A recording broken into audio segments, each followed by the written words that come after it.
Pre fertilization, fertilization और post fertilisation. फिर इन्होंने अगला पॉइंट जो डिस्कस किया है वो दिखाया कि फ्लावर में क्या क्या यूज हो सकते हैं और उसकी एक लिस्ट बना दी थी। तो हमें पता चला था कि फ्लावर के बहुत सारे यूज हैं, लेकिन जो ये यूज लिखते हैं क्या फ्लावर इसी काम के लिए दुनिया में आया है? इस काम के लिए ये नहीं आया। फिर एक छोटा सा टर्म बनता है and that is known as floriculture. कौन सा बेटा? याद है आपको? फ्लोरिकल्चर की डेफिनेशन पढ़ी हमने। It is a cultivation of flowering plant, बाकी सारे पर्पस के लिए। फिर मैंने बोला था प्री फर्टिलाइजेशन, फर्टिलाइजेशन और post fertilization. Pre fertilization, fertilization और पोस्ट फर्टिलाइजेशन की एक लिस्ट बनाई थी हम लोगों ने, और लिस्ट में क्या पढ़ा था याद है? पढ़ा था कि कैसे स्पोरोफाइट से बनती है स्पोरोफिल, स्पोरोफिल से स्पोरेंजिया, स्पोरेंजिया से स्पोरोजिनस, और उनमें मियोसिस, और फिर स्पोर। फिर हम लोगों ने पढ़ा था एंड्रोसियम के बारे में, याद है? एंड्रोसियम के बारे में याद है? Androecium is made up of स्टेमन। कितने पार्ट थे? 2, एक फिलामेंट और एक फिलामेंट के कितने एंड? 2, एक प्रॉक्सिमल और एक डिस्टल। एंथर में कितने लोब? 2। कंडीशन बाई लोब और थिका 2। डाइथिकस 4 कट थे। लेयर याद है? एपिडर्मिस, एंडोथेलियम, सब याद है? ये वाला पोर्शन कनेक्टिव है, ये दोनों थीका है और ये दोनों क्या है? Lobe, by lobe. इसके बाद हम लोगों ने पढ़ा था पॉलन ग्रेन के बारे में।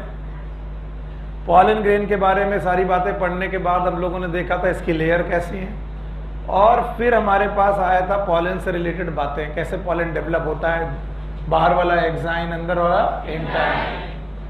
ठीक है? स्पोरोपोलिन याद है? आप बताओ। इसके बाद हम लोगों ने pollen tablet and pollen syrups के बारे में पढ़ा था कि पॉलन के अपने कुछ अप्लाइड बायोलॉजी है।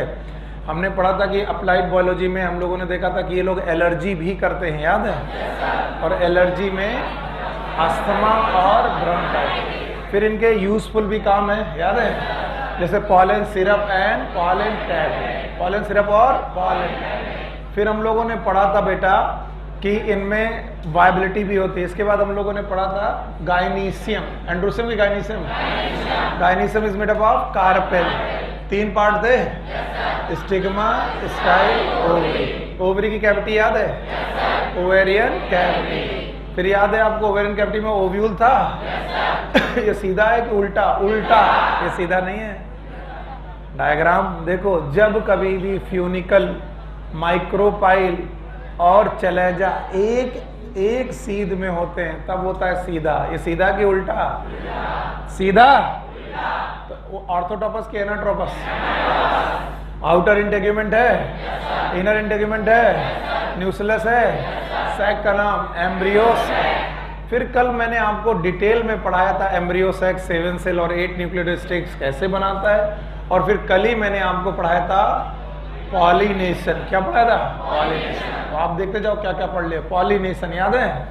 It's a transfer of pollen grain from anther to stigma, anther to, it is known as pollination. It is known as pollination. और पॉलिनेशन कितने प्रकार का था? 3। 2 की 3 है। एक कौन? Autogamy, heat.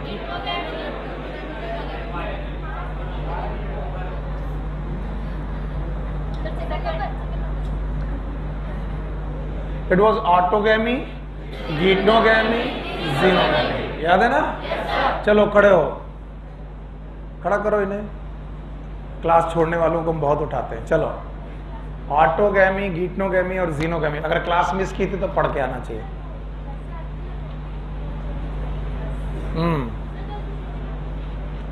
अभी तो सर्दियां चालू होंगी, सर्दियों के बाद जो है शाम वाली क्लास और मुश्किल में आएगी। सर अभी कैसे आएंगे हम लोग? I can manage. बैठो। 3 प्रकार का पॉलिनेशन था।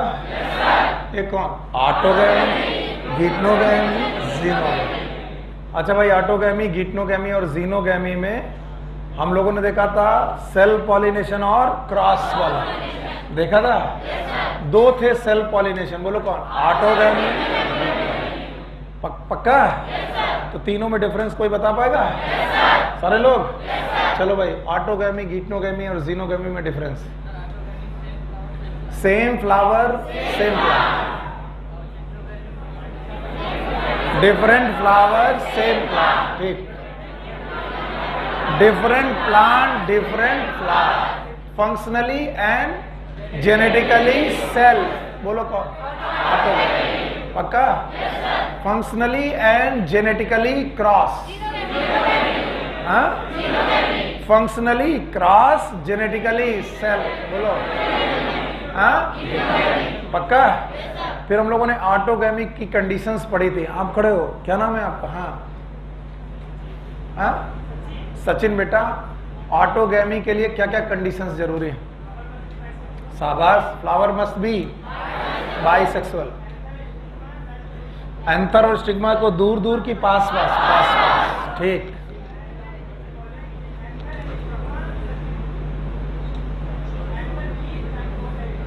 pollen release and stigma receptivity must be साथ साथ होना चाहिए।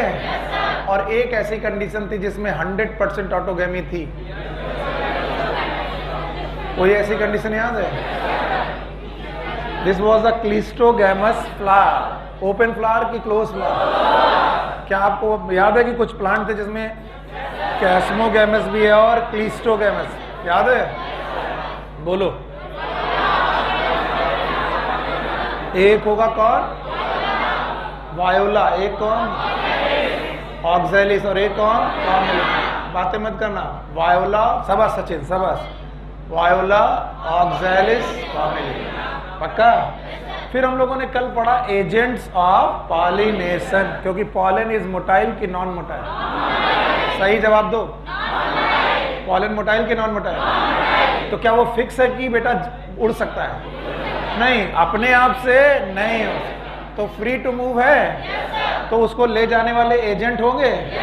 कितने प्रकार के? दो। एक कौन? बायोटिक। एक ए बायोटिक में कौन? Water and wind and water है। बायोटिक में एनिमल थे। अच्छा बताओ, विंड वाला एनिमोफिली याद है? और वाटर वाला हाइड्रोफिली याद है? और जूफिली। चलो यहीं से शुरू करते हैं, क्योंकि कल तुम काफी थके से नजर आ रहे थे, तो हम लोग टॉपिक को यहीं से शुरू करते हैं। एजेंट्स ऑफ पॉलिनेशन, ये टॉपिक था जो हम लोगों ने कल पढ़ा है कि पॉलिनेशन करने के लिए कुछ एजेंट्स की जरूरत है। और कुछ लोगों की आज पहली क्लास होगी। कितने लोगों की है? हाँ, तो घबराइएगा मत। अभी तक जो आपके सामने मैं पूछ रहा था वो सब लोग पढ़ चुके, इसलिए जवाब दे रहे हैं। जब आप पढ़ लेंगे तो आप भी जवाब देंगे। तो आज के बाद से आपको यहां से जवाब देना जरूरी है। बस बातें कम करो, यहां से आप जवाब देना चालू करिए। एजेंट्स ऑफ पॉलिनेशन में हम बताना ये चाहते हैं कि स्टेमेन में पॉलन ग्रेन बना है एंथर में। ये है एंथर, और इसको स्टिग्मा तक पहुंचना है। और इसको एंथर से स्टिग्मा तक ले जाने के लिए बहुत सारे तरीके हैं। उन्हीं तरीकों की चर्चा हम लोग यहां कर रहे हैं। यानी इन पॉलन ग्रेन को हवा उड़ा के ले जा सकती है, पानी ले जा सकता है, मधुमक्खियां ले जा सकती हैं, बैट ले जा सकते हैं, कोई भी यहां से वहां तक उड़ा के लेके जा सकता है। ठीक है? तो इस प्रोसेस को हम लोगों ने बोला एजेंट्स ऑफ पॉलिनेशन। तो कुल मिलाकर के दो तरीके के एजेंट हैं। एक का नाम है एबायोटिक। बायोटिक के एबायोटिक? एबायोटिक, शाबाश। और दूसरे तरीके के कौन से हैं? बायोटिक। तो एजेंट ऑफ पॉलिनेशन में दो प्रकार के एजेंट। एक कौन? एबायोटिक। और दूसरा कौन? Biotic. Non living, living, non living abiotic है? ले दे दो बेटा, जल्दी दो। Non living abiotic, living. अब नॉन लिविंग चीजें क्या क्या हो सकती हैं? एक कौन होगा? विंड, विंड होगा। और एक कौन होगा? वाटर। क्या पानी इसे ले जा सकता है? किसे? हवा को। पॉलन ग्रेन को पानी ले जा सकता है? और बताओ, हवा भी ले जा सकती है? बताओ, ये बायोटिक हुआ कि एबायोटिक? विंड वाला पॉलिनेशन इज एनीमोफिली। फिर से बोलो, thank you very much, anemophily. Water वाला याद है, इट इज हाइड्रोफिली। अगर पॉलिनेशन पानी से हो तो बोलो क्या, हाइड्रोफिली। और अगर बेटा एनिमल ये काम करें, बोलो it is zoophily, it is zoophily. तो एजेंट्स ऑफ पॉलिनेशन दो प्रकार के, एक एबायोटिक, दूसरा बायोटिक। एबायोटिक दो प्रकार के, एक कौन, विंड, और दूसरा कौन, वाटर। विंड वाला एनीमोफिलिक, वाटर वाला हाइड्रोफिलिक, और बायोटिक में कौन है बेटा, जूफिलिक। तो आज हम देखने जा रहे हैं कि कैसे हवा, कैसे पानी, कैसे इंसेक्ट पॉलिनेशन करते हैं। तो आज का टॉपिक है, इट इज एबायोटिक पॉलिनेशन, और उसमें भी wind pollination.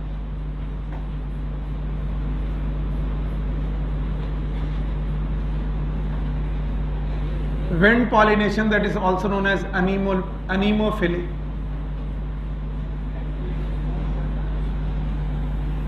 It is the transfer of pollen grain from anther to stigma through via air.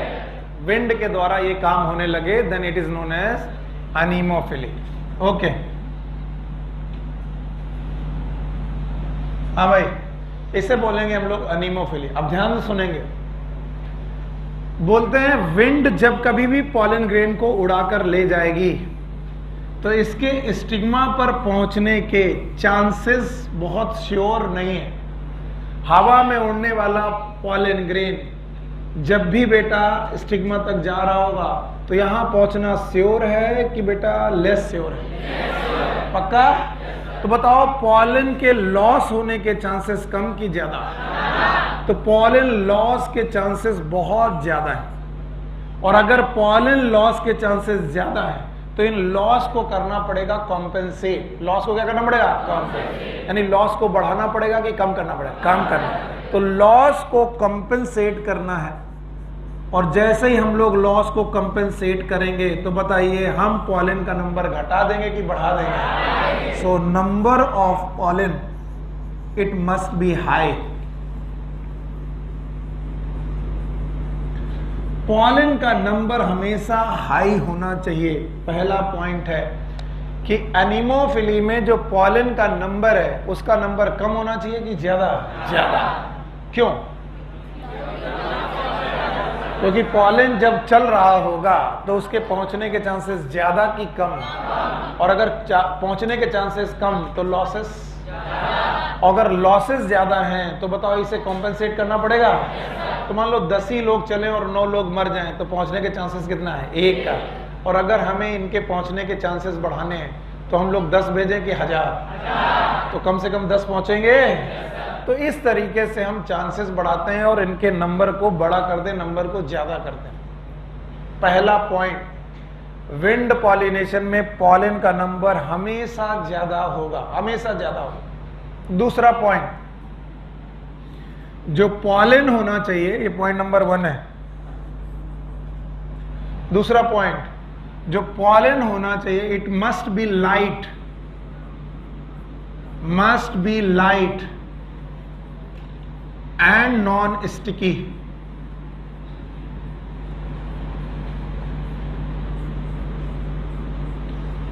So pollen must be light and non sticky. अब इसे सोच के देखो, अगर पॉलन हैवी है, भारी है, तो बताओ उड़ पाएगा कि नहीं? नहीं उड़ पाएगा।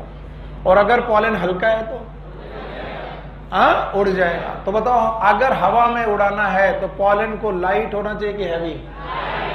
लाइट। और स्टिकी की नॉन स्टिकी? मान लो स्टिग्मा तक इसे पहुंचना है और बीच में एक छोटा सा पेड़ आ गया और पॉलन वहीं पर चिपक गया क्योंकि पॉलन स्टिकी था, बताओ यहां पहुंच पाएगा कि नहीं? इसका मतलब पॉलन मस्ट बी हैवी और लाइट। लाइट। स्टिकी और नॉन स्टिकी? तो दो चीजें बताओ, pollen must be, number must be high, number must be high. दूसरा, pollen must be light and non sticky. अच्छा बताओ पॉलन फ्लावर में किस पार्ट से निकलते हैं? एंड्रूसियम की गायनीसियम? हाँ? और एंड्रूसियम किसके बने हैं? स्टैमेन। ये भी भूल गए, किसके बने हैं? तो जिन लोगों की पहली क्लास है वो डरे नहीं, बाकी जिन लोगों ने पढ़ रखा वो जवाब दे। बताओ, पॉलन जो बनते हैं वो बनते हैं एंड्रूसियम में। किसमें? और एंड्रूसियम जो होता है, एंड्रूसियम जो होते हैं वो किसके बने? स्टैमेन। हाँ? तो ये जो स्टैमेन है, दिस स्टैमेन, ध्यान सुने, इस स्टैमेन को क्लोज होना चाहिए कि एक्सपोज? अगर ये बंद हुआ, ध्यान से देखो, अगर ये बंद हुआ तो पॉलन बाहर आ पाएंगे कि नहीं आ पाएंगे? हाँ? तो भैया फ्लावर मस्ट बी एक्सपोज। तो तीसरा पॉइंट होना चाहिए, फ्लावर को एक्सपोज्ड होना चाहिए।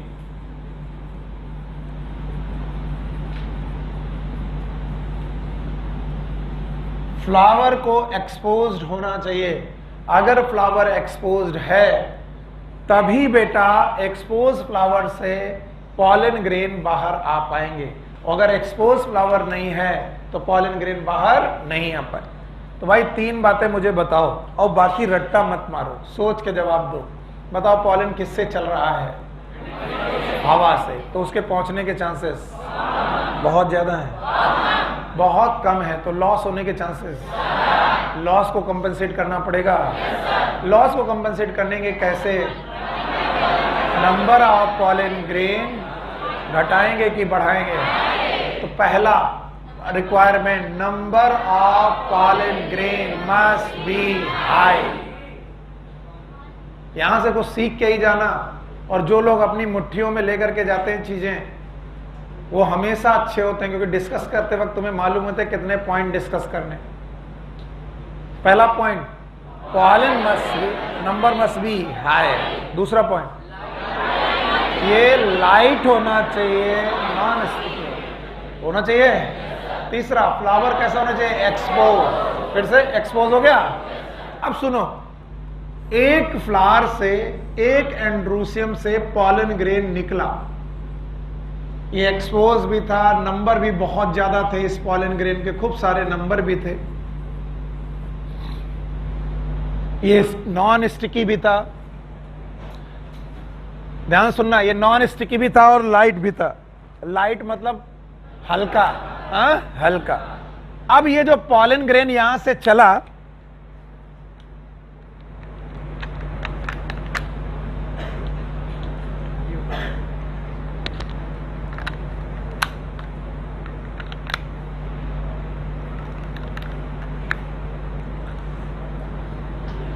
ये जो पॉलन ग्रेन यहां से चला है, इसको दूसरे फ्लावर की स्टिग्मा तक पहुंचना है। अपने फ्लावर की स्टिग्मा पे तो आसानी से पहुंच जाएगा, वहीं से निकला था वहीं पहुंच जाएगा। लेकिन मान लो इसे दूसरे फ्लावर की स्टिग्मा तक पहुंचना है। ये रही वो दूसरा फ्लावर और ये रही वो स्टिग्मा। अब बताओ, जो चीज हवा में आ रही है उसका पर्टिकुलर प्लेस में पहुंच जाने के चांसेस कब होंगे? जब वो बहुत छोटा हो कि बहुत बड़ा? बहुत छोटा। अरे आइटम, बास्केटबॉल देखी है, उसमें तुम्हें बास्केट करनी है, बास्केट बने बॉल फेंकनी है बास्केटबॉल में। तो अगर बास्केटबॉल का साइज बहुत बड़ा हो तो बताओ बॉल के पहुंचने के चांसेस बहुत कम। और अगर बहुत छोटा हो तो बहुत कम। तो बताओ, फ्लावर में पॉलन ग्रेन आना है, हवा उड़ के आई, यहां पर पॉलन ग्रेन गिर गया, बताओ पॉलिनेशन हुआ कि नहीं हुआ? यहां निकल गया, पॉलिनेशन हुआ कि नहीं हुआ? मान लो ये फ्लावर बड़ा होता तो पॉलिनेशन के चांसेस घटते कि बढ़ जाते हैं? तो चौथा पॉइंट यही लिखेंगे कि flower must be large. Flower को लार्ज होना चाहिए। जहां पर पहुंचना है उस फ्लावर को लार्ज होना चाहिए। पांचवा, ये भाई साहब तो नॉन स्टिकी हैं, और अगर स्टिग्मा भी नॉन स्टिकी हो गई तो ये पहुंचेंगे भी और सरक जाएंगे। समझ गए? तो बताओ, दोनों नॉन स्टिकी हैं तो चपकेंगे कि नहीं? नहीं। तो चपकाने के लिए एक को कैसा होना चाहिए? स्टिकी। तो पॉइंट नंबर 5, पहला पॉइंट, जो स्टिग्मा और स्टाइल है, they must be फैदरी।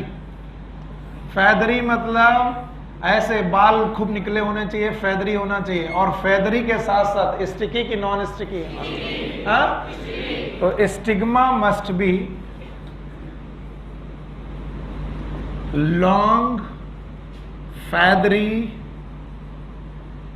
and sticky.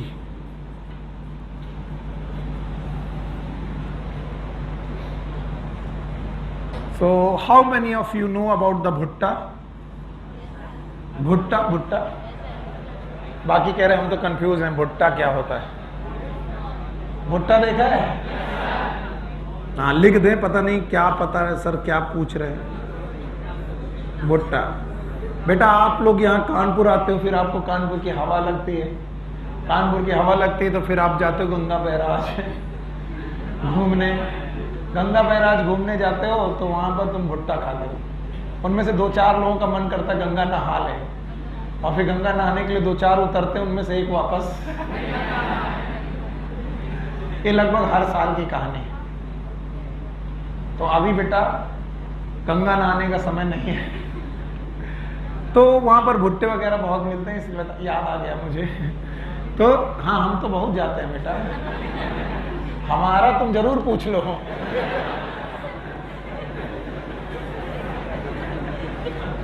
कुछ दवाइयों की डेट एक्सपायर हो जाती है।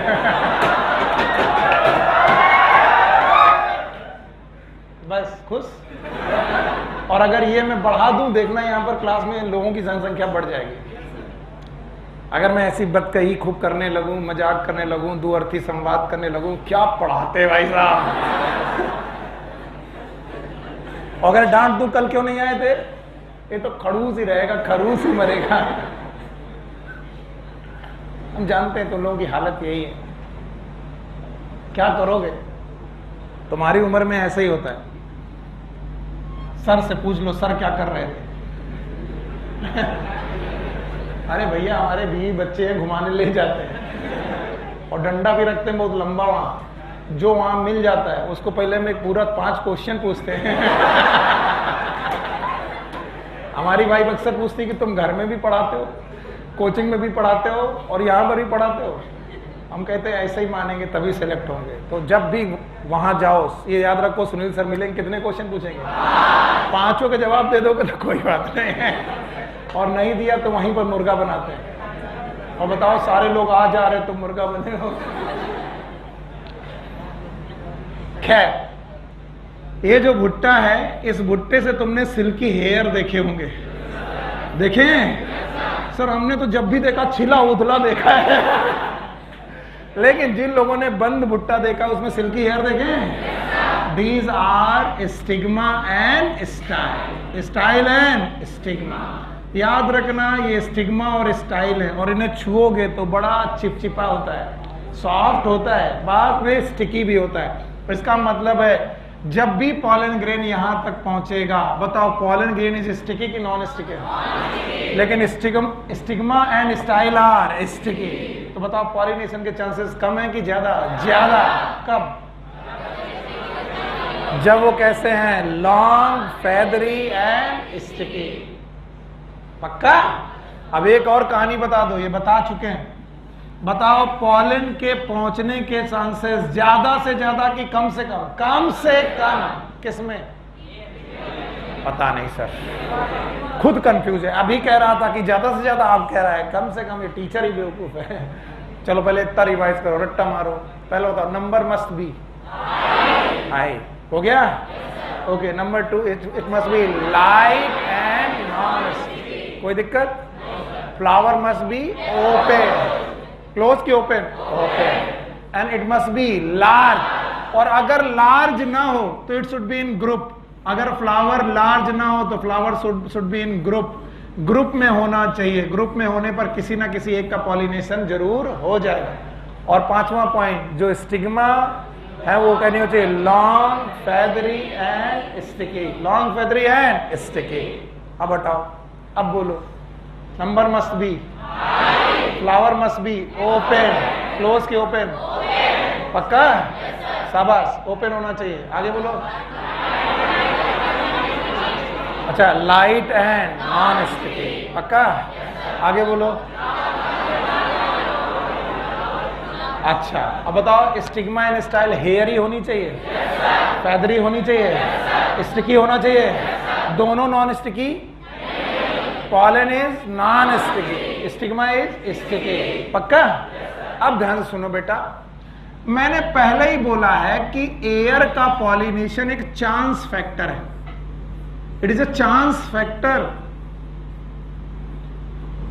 एयर से आने वाला पॉलन ग्रेन यहां पर पहुंचेगा, ये एक चांस की बात है। तो पॉलन यूं बहुत उड़े, कुछ पानी में गिरे बर्बाद हो गए, कुछ गर्म भट्टी में गिर गए बर्बाद हो गए, कुछ जाके दीवार से टकराए वहीं खराब हो गए।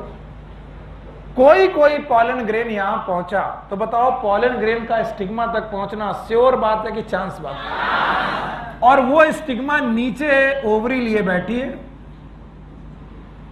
और उसके पास बहुत सारे ओव्यूल लिए बैठी है वो, और बहुत सारे ओव्यूल में बहुत सारे एम्ब्रियो सैक लिए बैठी है, और पहुंचे भैया अकेले एक, और एक पहुंचे और वो एक ही किसी को बेटा फर्टिलाइज कर पा रहे हैं, तो बाकी रखने का कोई फायदा है कि नहीं है? नहीं है। तो पॉलन का नंबर तो ज्यादा से ज्यादा होना चाहिए, यस और नो? लेकिन ओव्यूल का नंबर ज्यादा से ज्यादा कि कम से कम, मतलब 0, 1 होना चाहिए। इसीलिए ओव्यूल का नंबर, ये मैंने पहले ही पढ़ाया था, number of ovule it must B 1 और लेस, बहुत कम होना चाहिए, आइडियली 1 होना चाहिए, एक ही होना चाहिए। और इसीलिए विंड पॉलिनेशन के वाले जितने भी बेटा फ्लावर होते हैं उनमें ओव्यूल का नंबर ज्यादा कि 1, जैसे वीट, राध है, और कौन? राइस, और कौन? मेज। बताइए वीट, राइस, मेज में ओव्यूल का नंबर ज्यादा कि कम? और कम में भी कितना कम? 1 है। अगर आप इतना बता दोगे तो काम बन जाएगा, मुझे सच में अच्छा लगेगा। बता पाओगे? ये पॉइंट नंबर कौन सा था? 6। तो बताओ एनिमोफिली के लिए 6 रिक्वायरमेंट बता पाओगे? चलो भाई, अब मैं मान लेता हूं आ गया पहला, number of pollen must be high, शाबाश। Number 2, it should be light and non sticky, ताकि उड़ सके। अच्छा, नंबर 3, फ्लावर लार्ज होना चाहिए, स्टिग्मा और स्टाइल हेयर लाइक फैदरी होनी चाहिए। बेटा इधर देखो सब लोग, हेयर लाइक फैदरी होनी चाहिए। ओव्यूल का नंबर कम से कम की जगह, हाँ कम से कम, और आइडियली कितना? पक्का? और बताओ फ्लावर को कलरफुल होने की जरूरत है कि नहीं है? नहीं है, क्योंकि किसी को अट्रैक्ट, तो ज्यादातर एयर पॉलिनेशन वाले पौधे फ्लावर कलरफुल की कलरलेस। जैसे गेहूं में बड़े बढ़िया बढ़िया फ्लावर निकलते हैं, निकलते हैं? नहीं निकलते। तो बताओ जितने रंग बिरंगे फ्लावर निकलते हैं वो किसको अट्रैक्ट करने के निकलते हैं? सेक्स। और जितने भी कलरलेस फ्लावर निकलते हैं वो किसी को अट्रैक्ट नहीं करते। क्या खा रहे हो? मसाला, गुटखा? खड़े हो? पिछले साल कहां पढ़ते थे? बरेली? अच्छा, तभी परिचित नहीं हो हमसे। क्या खा रहे हो? गुटखा? हाँ? च्युइंगम? स्पेलिंग बताओ।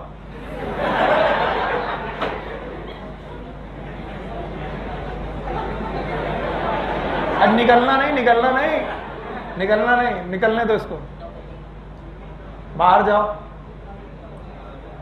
अब बेइज्जती मत फील करना इसमें, अपना जुगाली कर रहे।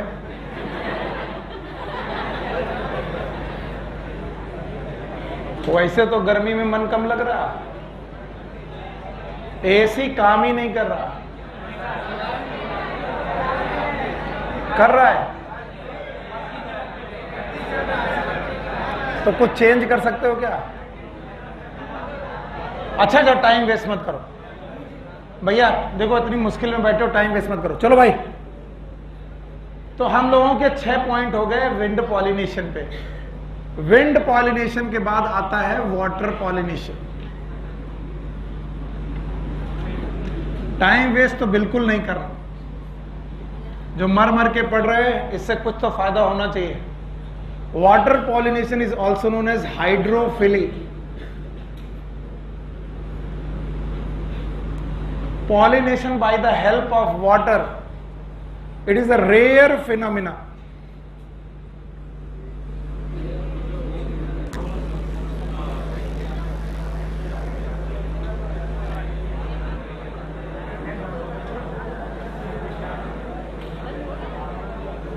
ये यार पता नहीं क्या हो रहा आज, देखो वहां पर कोई है?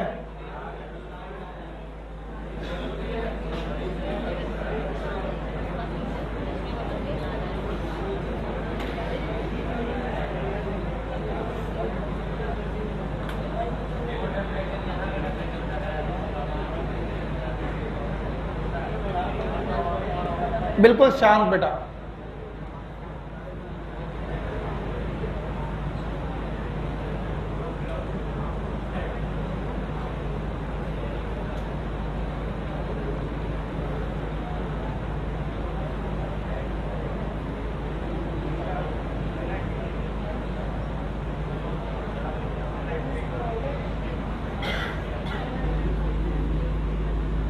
एकदम शांत।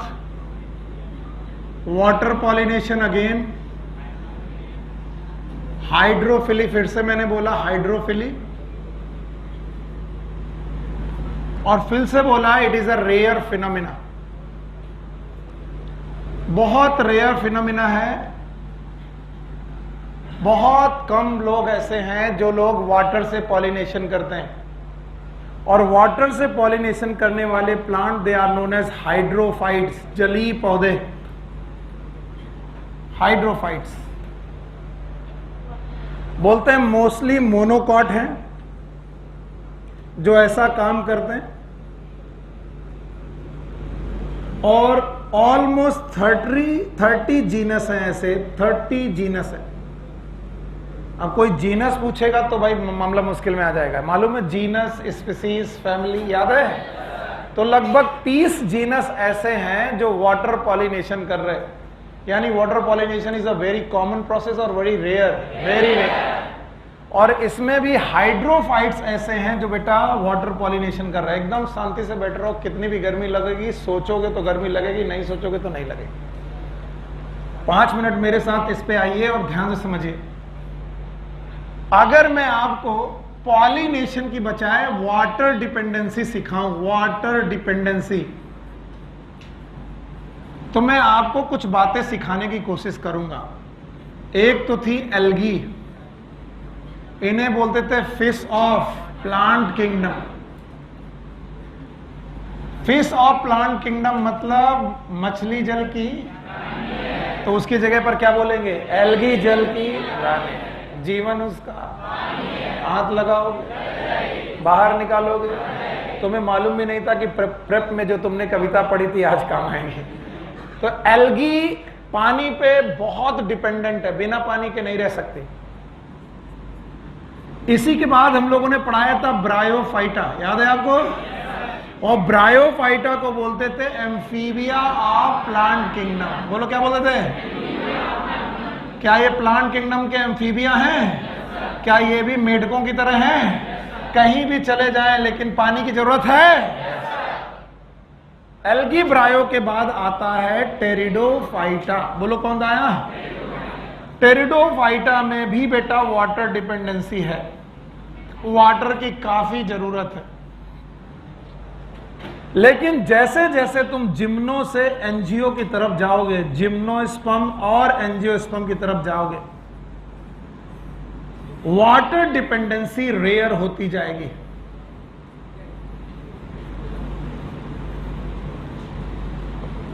रेयर। और इससे हमें एक बहुत महत्वपूर्ण बात पता चलती है। वो बात यह है कि जो लोग जितना दूसरों पे डिपेंडेंट रहेंगे उनका डिस्ट्रीब्यूशन उतना नैरो होगा। मैं श्योर नहीं हूं कि एल्गी रेगिस्तान में मिलेगी, मिल ही नहीं सकती। एल्गी रेगिस्तान में नहीं मिल सकती क्योंकि एल्गी को पानी चाहिए। एल्गी बेटा आपको किसी एरिड रीजन में नहीं मिल सकती। एल्गी लैंड में ऐसे सूखी जगह पे नहीं मिल सकती। इसका मतलब है इन लोगों का डिस्ट्रीब्यूशन नैरो है। वहीं जिम्नोस्पर्म और एंजियोस्पर्म का डिस्ट्रीब्यूशन वाइड है, आप कहीं भी ढूंढो ये मिल जाएंगे। अब मैं पूछ रहा हूं, क्या एंजियोस्पर्म आपको पहाड़ों में मिलेंगे? सोच के बताना। मिलेंगे? क्या आपको मैदानों में मिलेंगे? क्या रेगिस्तान में मिलेंगे? यस मिलेंगे। झाड़ियां भी एंजियोस्पर्म में आती हैं, मिलेंगे? क्या पानी में मिलेंगे? तो जो अपनी डिपेंडेंसी दूसरों पे कम रखता है उसके ग्रो होने के, फैलने के चांसेस कम की ज्यादा। सर हम तो तभी पढ़ पाते हैं जब कमरा एकदम शांत हो, बल्ब जल रहा हो, धीमा धीमा म्यूजिक बज रहा हो, और सर मम्मी खाना बना रही हो और उधर से महक आ रही हो, मम्मी बीच बीच पूछेंगी बेटा कुछ खाओगे, तब सर हमें पढ़ने में मन लगता है। बताइए अब पढ़ाई आपकी डिपेंडेंट है कि इंडिपेंडेंट? डिपेंडेंट। इंडिपेंडेंट। तो बताओ आपका पढ़ना ग्रो कर पाएगा कि नहीं? नहीं। एक आदमी कह रहा सर पहाड़ में बैठा दो हम पढ़ लेंगे, रेगिस्तान में भेज दो हम पढ़ लेंगे, हमको स्विमिंग पूल में फेंक दो, किताब ऊपर रहनी चाहिए हम पढ़ लेंगे। इसका मतलब ये बंदा पढ़ाई में किसी पे डिपेंड नहीं है। Yes I know the 2 persons. मेरी जिंदगी में ऐसे 2 दोस्त मेरे पास आए और उन्होंने हर एग्जाम क्वालिफाई किया, हर एग्जाम, एम्स को छोड़कर लगभग हर एग्जाम उन्होंने क्वालिफाई किया। उस समय BHU एग्जाम होता था, AFMC एग्जाम होता था, ऑल इंडिया PMT होता था जैसे भी नीट है, और CPMT होता था, इवन AMU होता था, अलीगढ़ मुस्लिम यूनिवर्सिटी के एग्जाम होते थे। इतने एग्जाम थे और जिस भी एग्जाम को उन्होंने दिया उस एग्जाम को उन्होंने पास किया। जानते हो उनका रूल क्या था जिंदगी का? मैं शेयर करता हूं, कुछ एक आधे बच्चे अगर ऐसा कर देते तो काम कर जाता है। जब तक वो जागते थे पढ़ते थे, और जब वो सोते थे तो सोते थे, जाग गए तो पढ़े। मजाक लगेगा आपको, यस वो इतने गंदे लोग थे कि वो वॉशरूम में भी जाकर के पढ़ते थे। अब तुम सोच लो, वो 1 सेकंड भी बर्बाद नहीं करते। आज वो लेफ्टिनेंट कर्नल बनकर के FMC में चंडीगढ़ में पोस्टेड है, और मैं क्या कर रहा हूं? तो भैया अपने समय का प्रयोग, अपने समय का उपयोग कितनी अच्छी तरीके से आप कर पाओगे, वैसा सिलेक्शन आपका हो जाएगा। इसीलिए यहां पर सीखने की बात है, जिन लोगों ने पानी में डिपेंडेंसी रखी वो लोग बहुत फैल पाए कि नहीं? नहीं। और जिन लोगों ने पानी में डिपेंडेंसी कम रखी उनके फैलने के चांसेस ज्यादा। क्या वो हर जगह मिलेंगे? यस। तो किसी भी चीज में डिपेंडेंसी मत रखो। सर गर्मियां चल रही हैं, हम तो सर्दियों में पढ़ते हैं, फिर डिपेंड हो गए। हर हाल में केवल पढ़ाई करना है, तब आगे बढ़ोगे।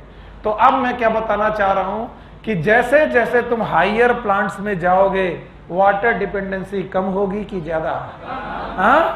और उनके डिस्ट्रीब्यूशन ज्यादा। ज्यादा। अब सुनो, वाटर पॉलिनेशन का दूसरा नाम हाइड्रोफिलिक। कॉमन बात की रेयर बात? मोस्टली डायकॉट की मोनोकॉट। कितने जीनस इन्वॉल्व हैं? 30 है। बताओ लोअर प्लांट में वाटर डिपेंडेंसी कॉमन थी कि रेयर? पता नहीं। लोअर प्लांट मतलब एल्गी, कॉमन की रेयर? वो बिना पानी के? ब्रायोफाइटा बिना पानी के? क्या टेरिडोफाइटा को भी पानी की जरूरत है? तो जितना लोअर ग्रुप का प्लांट है उसकी वाटर डिपेंडेंसी उतनी ज्यादा। कम की ज्यादा? और जो जितना हाइयर प्लांट है उसमें वाटर डिपेंडेंसी उतनी। क्या आप एंजियोस्पर्म को जानते हो? और एंजियोस्पर्म में वाटर डिपेंडेंसी बहुत सारे लोगों की बहुत कम, वो भी डायकॉट की मोनोकॉट? पता नहीं। डायकॉट की मोनोकॉट। और वो भी कितने जीनस? केवल 3 जीनस है। तो 30 जीनस ऐसे हैं जो बेटा वाटर डिपेंडेंसी शो करते हैं, क्योंकि उन्हें वाटर पॉलिनेशन करना। और इन पौधों को बोलते हैं हम लोग हाइड्रोफाइट्स। क्या बोलते हैं? हाइड्रोफाइट्स। और आज मैं इन हाइड्रोफाइट्स की प्रजातियों से आपको मुलाकात करवाता हूं। हाइड्रोफाइट्स वो पौधे हैं जो पानी में रहते हैं, और पानी में 3 तरीके से पौधे रह सकते हैं। कुछ ऐसे पौधे हैं बेटा जो पानी में तो रहते हैं लेकिन पानी में डूब कर रहते हैं, और उनके फ्लावर भी पानी में डूबे हुए निकलते हैं। These are known as submerged plant. Submerged plant, डूबे हुए पौधे जो सतह तक नहीं आ पाते, ऐसे पौधों को बोलते हैं सबमर्ज्ड प्लांट। दूसरे तरीके के जिनके फ्लावर सतह तक पहुंच चुके हैं, these are known as free floating plants.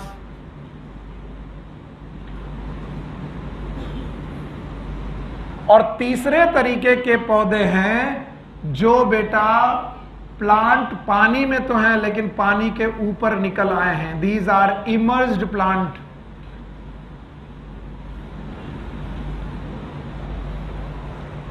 सोच के बताओ, पहले वाले सबमर्ज वाले प्लांट कहां पर है? डूब के रह रहे। और एक कौन? Floating plant. और एक कौन? Emerged plant. याद रखना, सबमर्ज प्लांट के एग्जाम्पल आपकी एनसीईआरटी में दो दिए गए हैं। एक है सी ग्रासेस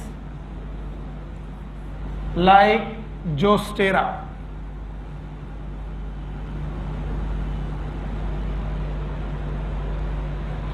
फ्री फ्लोटिंग के दो एग्जाम्पल दिए हैं लाइक हाइड्रिला एंड वेलिस्नेरिया। ये सब एनसीईआरटी की लाइनें। और इमर्ज प्लांट के तीन एग्जाम्पल दिए गए हैं, वाटर लिली, वाटर हायसिंथ। दो तो ये दिए ही हैं, मैं तीसरा जरूर लिखाता हूं, इट इज लोटस।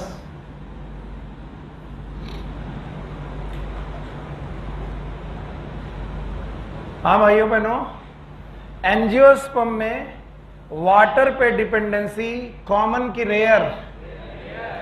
रेयर। ठीक है। कितने जीनस? कितने हैं? 30। वो भी डाइकॉट की मोनोकॉट। और इन पौधों का नाम हाइड्रोफाइट्स है। और हाइड्रोफाइट में से कितने एग्जाम्पल हैं याद है? बोलो, सबमर्ज के एग्जाम्पल क्या है? Sea grasses. बोलो क्या बेटा? क्या इनमें से एक एग्जाम्पल जोस्टेरा है? चलो भाई, सी ग्रासेस एंड जोस्टेरा। बताओ फ्लोटिंग के एग्जाम्पल? Hydrilla and Vallisneria. अच्छा बताओ इमर्ज्ड के example? Water lily and water hyacinth. जरा सोच के बताओ, ये पानी की सतह, ये इमर्ज्ड प्लांट का फ्लावर। इस इमर्ज्ड प्लांट से पॉलन ग्रेन निकला और वो पानी में गिरा। अब पानी इसे बहा के ले जा रहा है और इसमें निकली है स्टिग्मा। क्या निकली है? स्टिग्मा। जैसे ही वो यहां पहुंचा, उछला और यहां पर पहुंच गया। पॉसिबल कि इम्पॉसिबल? इम्पॉसिबल। अगर कोई इमर्ज्ड पौधा, कुछ लोग बोलेंगे काहे नहीं पॉसिबल है? पॉसिबल तो है यार। बताओ, जमीन ऐसे गिरा, पानी में गिरा, फिर पानी में टलते टलते यहां तक गया, फिर उछल के स्टिग्मा तक पहुंच गया। पॉसिबल और इम्पॉसिबल? तो बताओ, जो इमर्ज्ड पौधे हैं क्या ये पॉलिनेशन वाटर से करते होंगे? पता नहीं। करते होंगे? इसका मतलब वाटर लिली, वाटर हायसिंथ और लोटस का पॉलिनेशन वाटर से होगा कि नहीं होगा? नींद आ रही? होगा कि नहीं होगा? तो फिर कौन करेगा? या तो करेगा इंसेक्ट और या तो विंड। याद रखना, इनका पॉलिनेशन किससे होगा? इंसेक्ट और विंड्स। अब बचे सबमर्ज्ड और फ्री फ्लोटिंग। सोच के देखो, ये एक फ्री फ्लोटिंग पौधा है जिसके पॉलन ग्रेन निकले, पॉलन ग्रेन पानी पे निकले, और दूसरा फ्री फ्लोटिंग पौधा है जिसकी स्टिग्मा पानी में है। बताइए, ये पॉलन ग्रेन पहुंचते पहुंचते क्या यहां पहुंच जाएगा? यस। No sir. तो क्या फ्री फ्लोटिंग लोग बेटा पॉलिनेशन बाय वाटर कर सकते हैं? यस। और सर सबमर्ज तो कर ही सकते हैं। यहां से पॉलन ग्रेन निकला और दूसरे फ्लावर के सबमर्ज पॉलन के फ्लावर के अंदर स्टिग्मा में पहुंच गया। तो बताओ कौन कौन से लोग हैं जो बेटा पॉलिनेशन कर सकते हैं? बोलो। Submerge and free floating. नहीं मजा आया यार। सबमर्ज एंड फ्लोटिंग याद रहेगा। और जो इमर्ज हैं वो करेंगे कि नहीं करेंगे? बताओ कौन कौन? Water lily, water hyacinth, lotus. मुझे तो यही डर लग रहा कि यहां बता पाओगे। बताओ हाइड्रोफाइट कितने प्रकार के? 3। एक डूब के रहेंगे, बोलो कौन? एग्जाम्पल याद है, बोलो कौन? सी ग्रासेस और जोसेरा है। फ्लोटिंग फ्लावर है, नाम बताओ। हाइड्ला एंड वेलिस्नेरिया। इमल्स्ड फ्लावर है, नाम बताओ। Water lily, water hyacinth and lotus. Water lily, water hyacinth और लोटस में फ्लावरिंग में जो फ्लावर हैं उनमें पॉलिनेशन पानी से कि हवा से या फिर इंसेक्ट से? इसका मतलब पानी से जो बेटा पॉलिनेशन होगा वो कितने लोगों में? 2। या तो डूब के रहो या तो बताओ कौन कौन लोग हैं जो वाटर पॉलिनेशन कर सकते हैं? सबमर्ज और फ्री फ्लोटिंग। अब सुनो, सबमर्ज और फ्री फ्लोटिंग का जो पॉलन ग्रेन है वो पानी में चल रहा है। ये मान लो ये बेटा पानी है, तो पानी में चलने वाला जो पॉलन ग्रेन है वो पॉलन ग्रेन गोल गोल नहीं होना चाहिए। क्यों? क्योंकि इससे रेजिस्टेंस मिलेगा वाटर से बेटा, इसको रेजिस्टेंस मिलेगा। किसको? क्या फर्क पड़ता है सर, बोलते रहो, हम सर खुजलाते रहेंगे। अगर पॉलन गोल हुआ तो पानी में मूव करेगा तो बेटा पानी की धाराओं में रेजिस्टेंस मिलेगा? No sir. तो बताओ इसके बेटा डिस्ट्रॉय होने के चांसेस कम के ज्यादा? तो पहली बात तो बेटा पॉलन के वैसे भी डिस्ट्रॉय होने के चांसेस ज्यादा हैं, क्योंकि किससे जा रहा है? वाटर से। और वाटर मतलब इंटरनल मीडियम के एक्सटर्नल? एक्सटर्नल। और एक्सटर्नल मीडियम में वाटर बेटा पॉलन के लॉस होने के चांसेस ज्यादा। तो पहला पॉइंट, पॉलन का नंबर पहले ही ज्यादा होना चाहिए। Pollen number must be high. दूसरा, पॉलन का जो स्ट्रक्चर होना चाहिए it should B ribbon like. Ribbon like होने से क्या फायदे होंगे? अब ये रहा तुम्हारा पॉलन। अब कहोगे सर ये पॉलन है? हाँ यही पॉलन। अब पॉलन अगर रिबन लाइक है तो पानी पर चलते वक्त इसके रेजिस्टेंस मिलने के चांसेस कम की ज्यादा? नींद आ रही है? सर दर्द हो रहा? गर्मी की वजह से? शोर की वजह से? कथक करे? मुद्रा ले? सर ये सब क्या पढ़ा रहे हो? इंटरेस्ट नहीं आ रहा है। अब सर क्या खुद रिबन बन जाए? मुश्किल है बेटा, समझना पड़ेगा। इनसे भी एक क्वेश्चन आएगा तो आएगा और वो 4 नंबर दे के जाएगा, और नहीं आया तो -1। तो पढ़ाई कितनी भी खराब हो इसे बड़े प्यार से करते हैं। पॉलन नंबर कैसा होना चाहिए? कम की ज्यादा? ज्यादा। और इसको कैसा होना चाहिए? Ribbon like. और रिबन लाइक होने से, रिबन लाइक होने से वाटर रेजिस्टेंस कम मिलेगा कि ज्यादा? खुद सोचो, अगर एक तुम रिबन पानी में छोड़ दो तो क्या वो आराम से चला जाएगा? यस। और बोलते हैं ये जो पॉलन ग्रेन है इसको वेट भी नहीं होना चाहिए। बोले पगला गए हो, पानी में गिर रहे हो और गीला ना हो। हम भी कुछ आज बेवकूफी भरी क्वेश्चन पढ़ाते हैं। तुम पानी में कूदो और तुम गीले ना हो, ऐसा पॉसिबल है? अगर मैं तुम्हें पॉलीथीन में बांध के फेंकूं तो कौन गीला होगा? पॉलीथीन। आप गीले? पक्का? ठीक वैसे ही बोल रहे कि जो पॉलन ग्रेन जा रहा है इसे सर गीला नहीं होना चाहिए। तो बोले पानी में जाके गीला ना होने का केवल एक ही तरीका है, आप अपने चारों तरफ कोई कवरिंग रखो। Yes, they are covered by mucilage covering. कैसी कवरिंग? Mucilage covering. और म्यूसिलेज कवरिंग क्या करेगी? ये इट प्रिवेंट फ्रॉम वेटिंग। ये टॉपिक ऐसा ही है बेटा, और इसको ऐसे ही निकालना पड़ेगा। बस खत्म हुई होकर के आ गया, एकदम खत्म ही होने वाला है बस। बताओ अब इसके पहले कौन सा पॉलिनेशन पढ़ा था? Air pollination. एयर पॉलिनेशन का दूसरा नाम कौन सा नाम? एनिमोफिली था? इसीलिए जगाना पड़ता है। अब बोलो, एनिमोफिली था? 6 पॉइंट थे?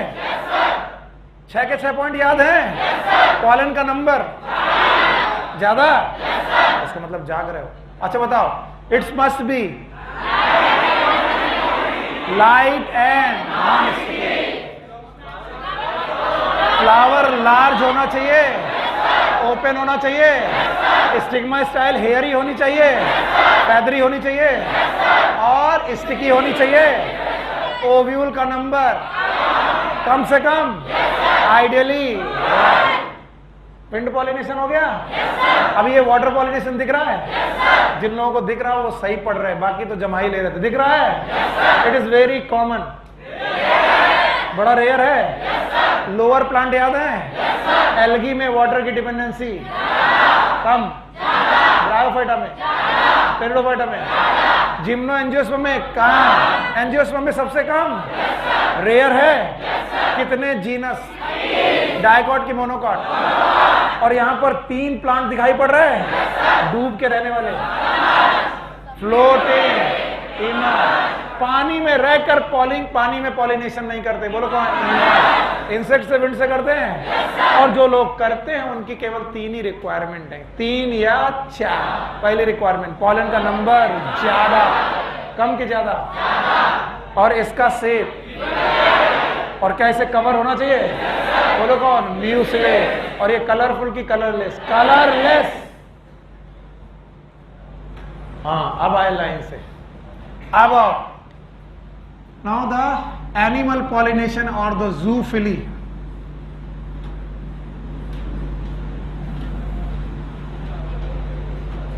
That is also known as biotic pollination.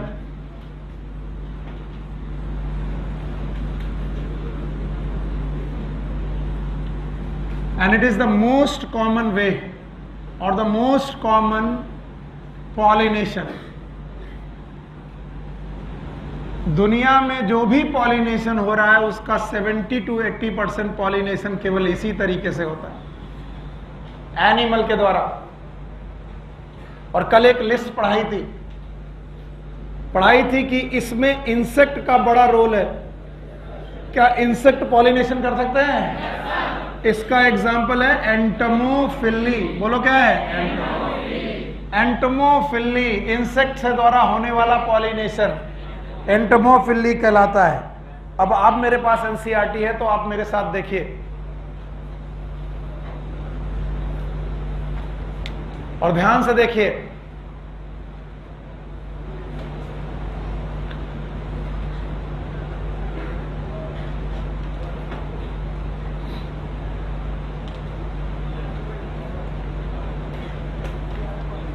और अपनी बुक में भी देखिएगा तो ठीक ही रहेगा।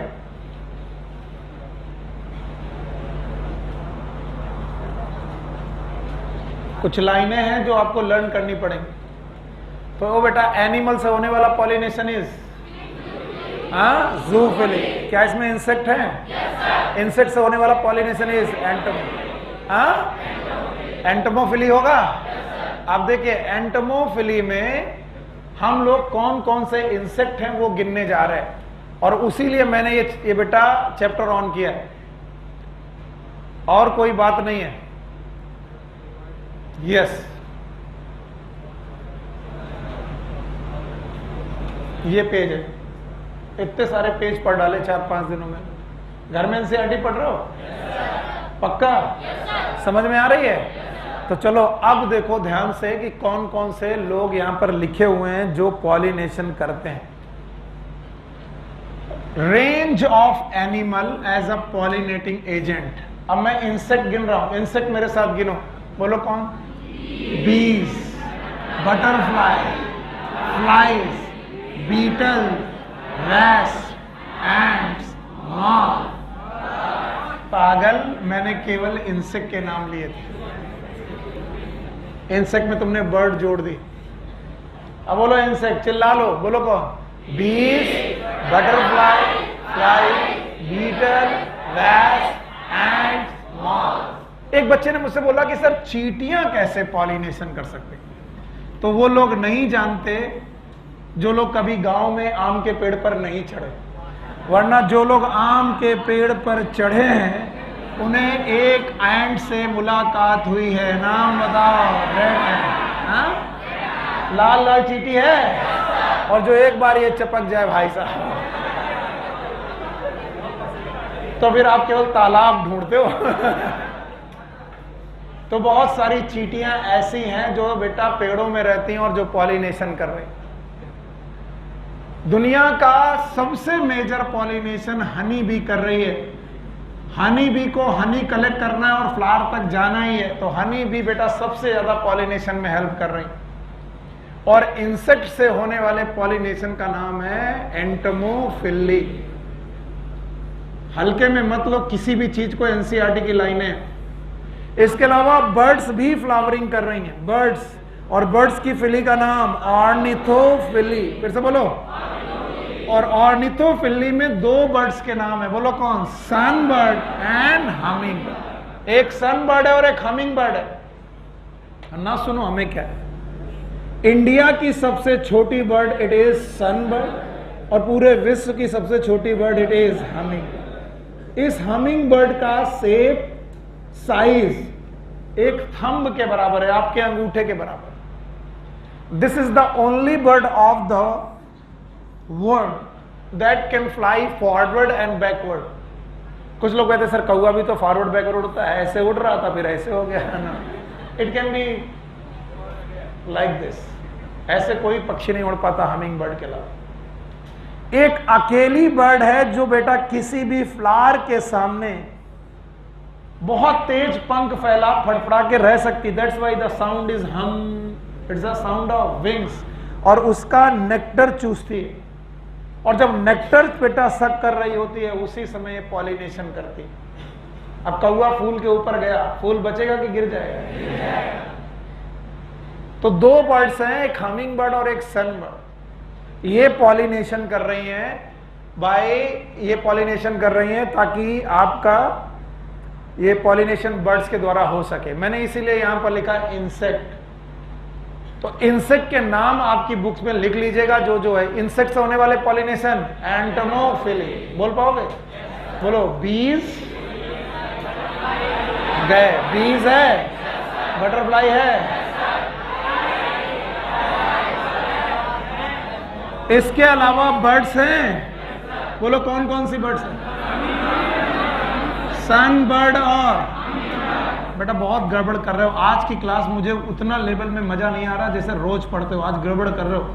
सन बर्ड और हमिंग बर्ड है। इसके अलावा बैट भी पॉलिनेशन कर सकता है। कौन? चमगादड़। चमगादड़ से बेटा फ्लावरिंग हो सकती है। बोलो कौन? कायरेप्टरोफिली। फिर से बोलो। और इसके अलावा स्नेल भी फ्लावरिंग कर सकते हैं। बोलो कौन? मलेकोफिली। फिर से बोलो। इसके अलावा एनसीईआरटी ने कुछ और नाम दिए हैं। बोले there are some larger animal also. और भी बड़े बड़े एनिमल्स हैं जो बेटा पॉलिनेशन कर सकते हैं। जैसे कुछ लिजर्ड्स हैं, छिपकलियां हैं, बड़ी बड़ी छिपकलियां, जैसे गार्डन लिजर्ड और गेको लिजर्ड।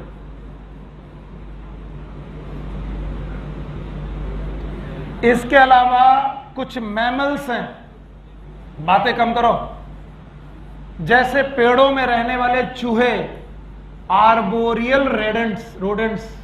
आर्बोरियल का मतलब ये होता है ट्री ड्वेलिंग। आर्बोरियल का मतलब ये होता है पेड़ों में रहने वाले चूहे, आर्बोरियल रोडेंट्स। इसके अलावा एक प्राइमेट्स का मेमल भी है, दैट इज लेमर्स। ये बंदरों जैसा है और ये भी बेटा रहता है पेड़ों पर। इसके अलावा कभी कभी शाहरुख खान सरसों के खेत में तुझे देखा तो, हाँ बस और वो फूलों को टच करते हुए जाते हैं, तो एक फूल का परागकण दूसरे की स्टिग्मा पर चिपका देते हैं। प्रोसेस का नाम पॉलिनेशन। शाहरुख खानोफिली नहीं, वेरी गुड। तो देखो भाई ये नाम है और इनको सीख लो, क्योंकि ये बहुत बार पूछे जा चुके हैं लोकल कोचिंग के एग्जाम में। ऑल इंडिया में अभी तक नहीं आया, पर किसी भी दिन आ सकता है। बताओ। इंसेक्ट से एंटमोफिली, बर्ड से सन बर्ड और हमिंग बर्ड, बर्ड से होने वाली बैट से होने वाली कायरेप्टरोफिली, और बर्ड से होने वाली फिली का नाम ऑर्निथोफिली। फिर से बोलो। Thank you very much. और बताओ स्नेल से होने वाली फिली मलेकोफिली। लार्जर मैमल हैं लार्जर एनिमल हैं, बोलो कौन कौन? लिजर्ड, बोलो कौन? गार्डन लिजर्ड और गेको लिजर्ड। मैमल्स हैं, बोलो कौन? आर्बोरियल। प्राइमेट्स हैं, बोलो कौन? लेमर्स। काफी कहानियां सुन ली तुमने। अब तुमको एक चीज बताता हूं, animal word is a selfish word.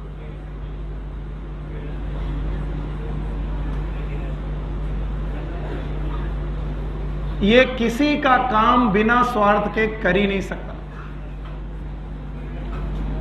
और इस पॉइंट पर मैं साइंस के साथ साथ मोरल साइंस आपके साथ डिस्कस करता हूं। डू यू हैव 5 और 10 मिनट्स? मेरी बात सुन पाओगे? हाँ, एक बात ध्यान से सुनो।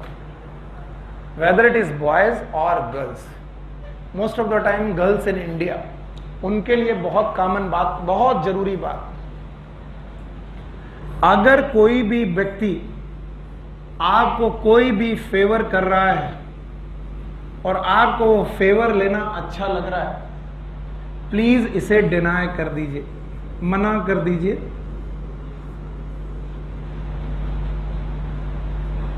क्योंकि दुनिया में कोई भी किसी का फेवर बिना किसी स्वार्थ के नहीं करता, एक्सेप्ट आप फैमिली ना हो, और फैमिली में भी माँ बाप भाई बहन एंड एक आधे और लोग। याद रखना, इस दुनिया में हर एक चीज की एक कॉस्ट है और वो आपसे वसूली जाएगी।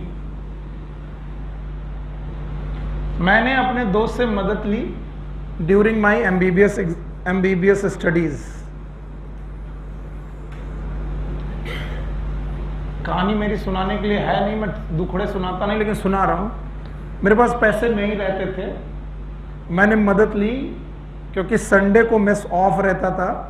वैसे मेस वाला मुझे फ्री में खिलाता रहता था, मतलब उधारी में, पर संडे को ऑफ रहता था तो सारे लोगों को बाहर खाना जाना पड़ता था। तो या तो मैं सैटरडे को खाऊं, संडे पूरा भूखा रहूं और मंडे तक वेट करूं कि मेस खुले और मैं फिर से खाऊं। तो ये मैं करता था कि सैटरडे की नाइट को मैं खा लेता था, फिर संडे पूरा भूखा रहता था और फिर मंडे, खुददारी थी मेरी कि मैं किसी से मांगता नहीं था, और मंडे को मैं खाना खाता था जब मेस खुलती थी 12 बजे। ये बात मेरे दोस्तों को पता चल गई कि सुनील के पास पैसे नहीं रहे, तो वो उन्होंने अपनी तरफ से ऑफर किया, अरे क्या बात कर रहे हो यार, हम लोग खाने चलते हैं, तुम थोड़ा सा खा लोगे तो क्या फर्क पड़ता है। मैंने मना किया, मैंने खा लोगे तो क्या फर्क पड़ता है। और फिर वो मुझे सैटरडे के बाद संडे को अपने साथ खाना खिलाने ले जाने लगे। फिर एक दिन हमसे इन दोस्तों से थोड़ा बहस हो गई, पंगे हो गए, तो उन्होंने सबसे पहले यही बात कही, खाने को नहीं था तेरे पास,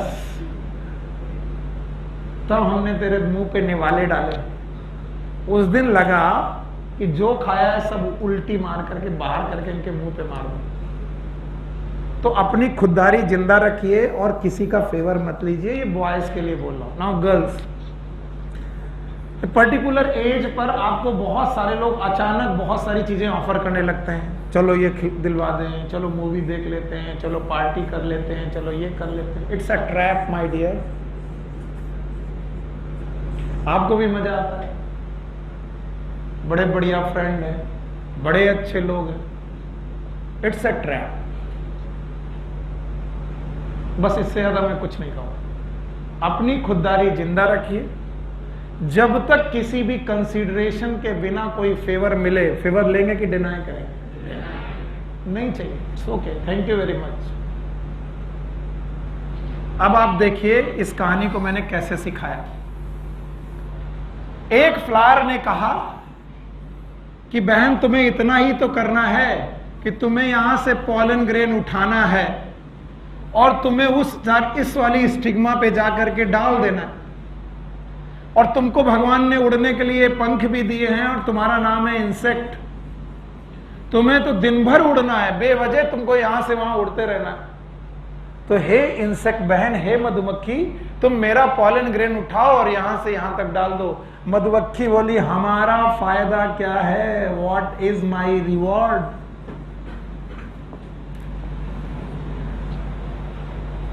तब फ्लावर ने कहा कि यार देखो मेरे पास एक ग्लैंड है, इस ग्लैंड का नाम है नेक्टर ग्लैंड। बोलो क्या नाम है? नेक्टर ग्लैंड, और इस नेक्टर ग्लैंड में बड़ी बढ़िया सुगर्स है। आप इस नेक्टर को खा लो। इंसेक्ट ने कहा ठीक है मैं इस नेक्टर को खाने आ रहा हूं। जब वो इंसेक्ट इस नेक्टर को खाने आता है उसी समय पॉलन ग्रेन उसकी पीठ में चपक लेता है। तो इसका मतलब है पॉलन मस्ट बी स्टिकी। भूल गए, पॉलन मस्ट बी स्टिकी। बताओ एयर पॉलिनेशन वाला, यहां वाला स्टिकी। और जब वो दूसरे पॉलन पर, दूसरे बेटा फ्लावर पर पॉलन ग्रेन खाने जाता है या नेक्टर खाने जाता है तो इसी पॉलन ग्रेन को स्टिग्मा पर छोड़ आता है। इंसेक्ट को एक्चुअली पता नहीं कि वो क्या कर रहा है। इंसेक्ट तो अपने जुगाड़ में लगा है। किसके जुगाड़ में? नेक्टर। इवन पॉलन कहता, फ्लावर कहता है कि मेरे पास 1000 पॉलन ग्रेन है, तुम 9999 खा लो भैया, केवल कितना पहुंचा दो? 1। सो रिवार्ड के रूप में फ्लावर इंसेक्ट को 2 चीजें ऑफर करता है। एक तो ऑफर करता है एक्स्ट्रा पॉलन, और दूसरा बेटा नेक्टर। तब जाकर के इंसेक्ट ये पॉलिनेशन परफॉर्म कर पाते हैं। दूसरा, एक और बात है कि फ्लावर के पास नेक्टर है, ये बात कैसे पता चले इंसेक्ट को?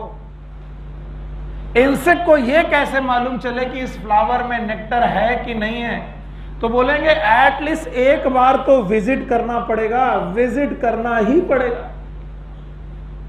तो इंसेक्ट को अगर एक बार विजिट कराना है कि भैया हमारी दुकान में क्या है, देखने तो आओ कम से कम। तो विजिट करने के लिए फ्लावर में 2 चीजें और होनी चाहिए। एक तो फ्लावर मस्ट बी कलरफुल। कैसा होना चाहिए? कलरफुल। और दूसरा इट मस्ट हैव फ्रेग्रेंस। क्या होनी चाहिए? फ्रेग्रेंस। तो जिन फ्लावर्स में बहुत महक है और बहुत सुंदर कलर वाले हैं, भूल जाओ ये कभी एयर से पॉलिनेटेड नहीं है, ये हमेशा इंसेक्ट से पॉलिनेटेड है। इंसेक्ट को अट्रैक्ट करने के लिए कलर और फ्रेग्रेंस रखी है फ्लावर ने, और कलर और फ्रेग्रेंस को देखकर इंसेक्ट इन पे अप्रोच करता है।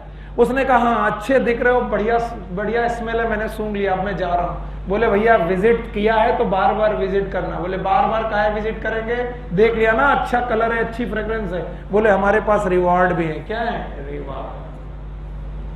तो पहले तो हमें विजिट कराना है और फिर बार बार विजिट कराना है। बार बार विजिट कराना मतलब रीविजिट, और रीविजिट करने पर क्या होगा? पॉलिनेशन। तो बताओ विजिट करने के लिए कितनी चीजें हैं? 2।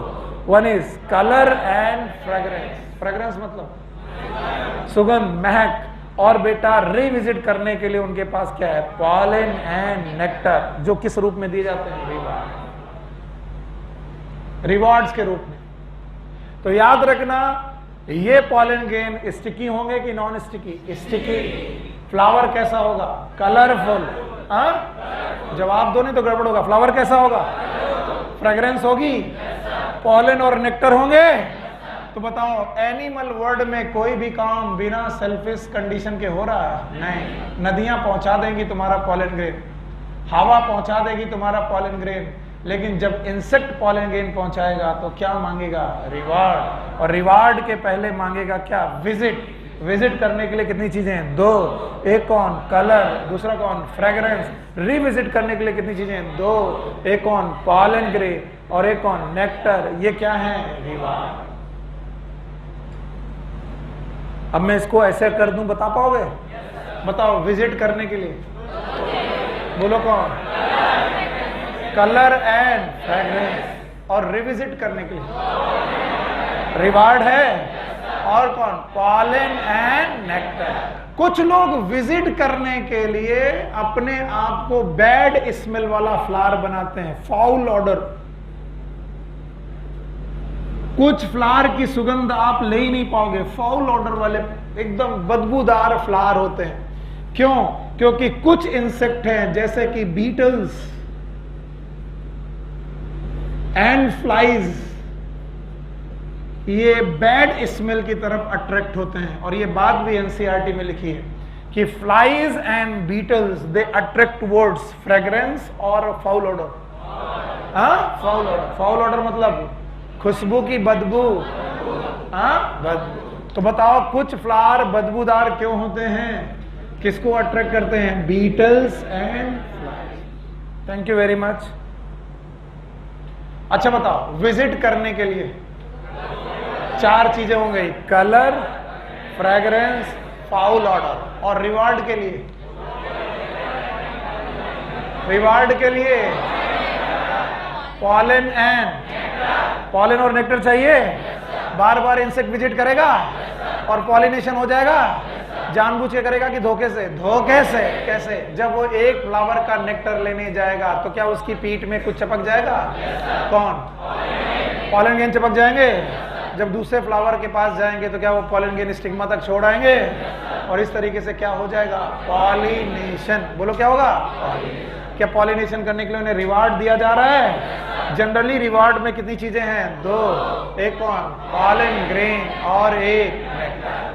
एक और बात यहां पर लिखी गई है कि रिवार्ड के केस में हमेशा पॉलन और नेक्टर हो ये जरूरी नहीं है।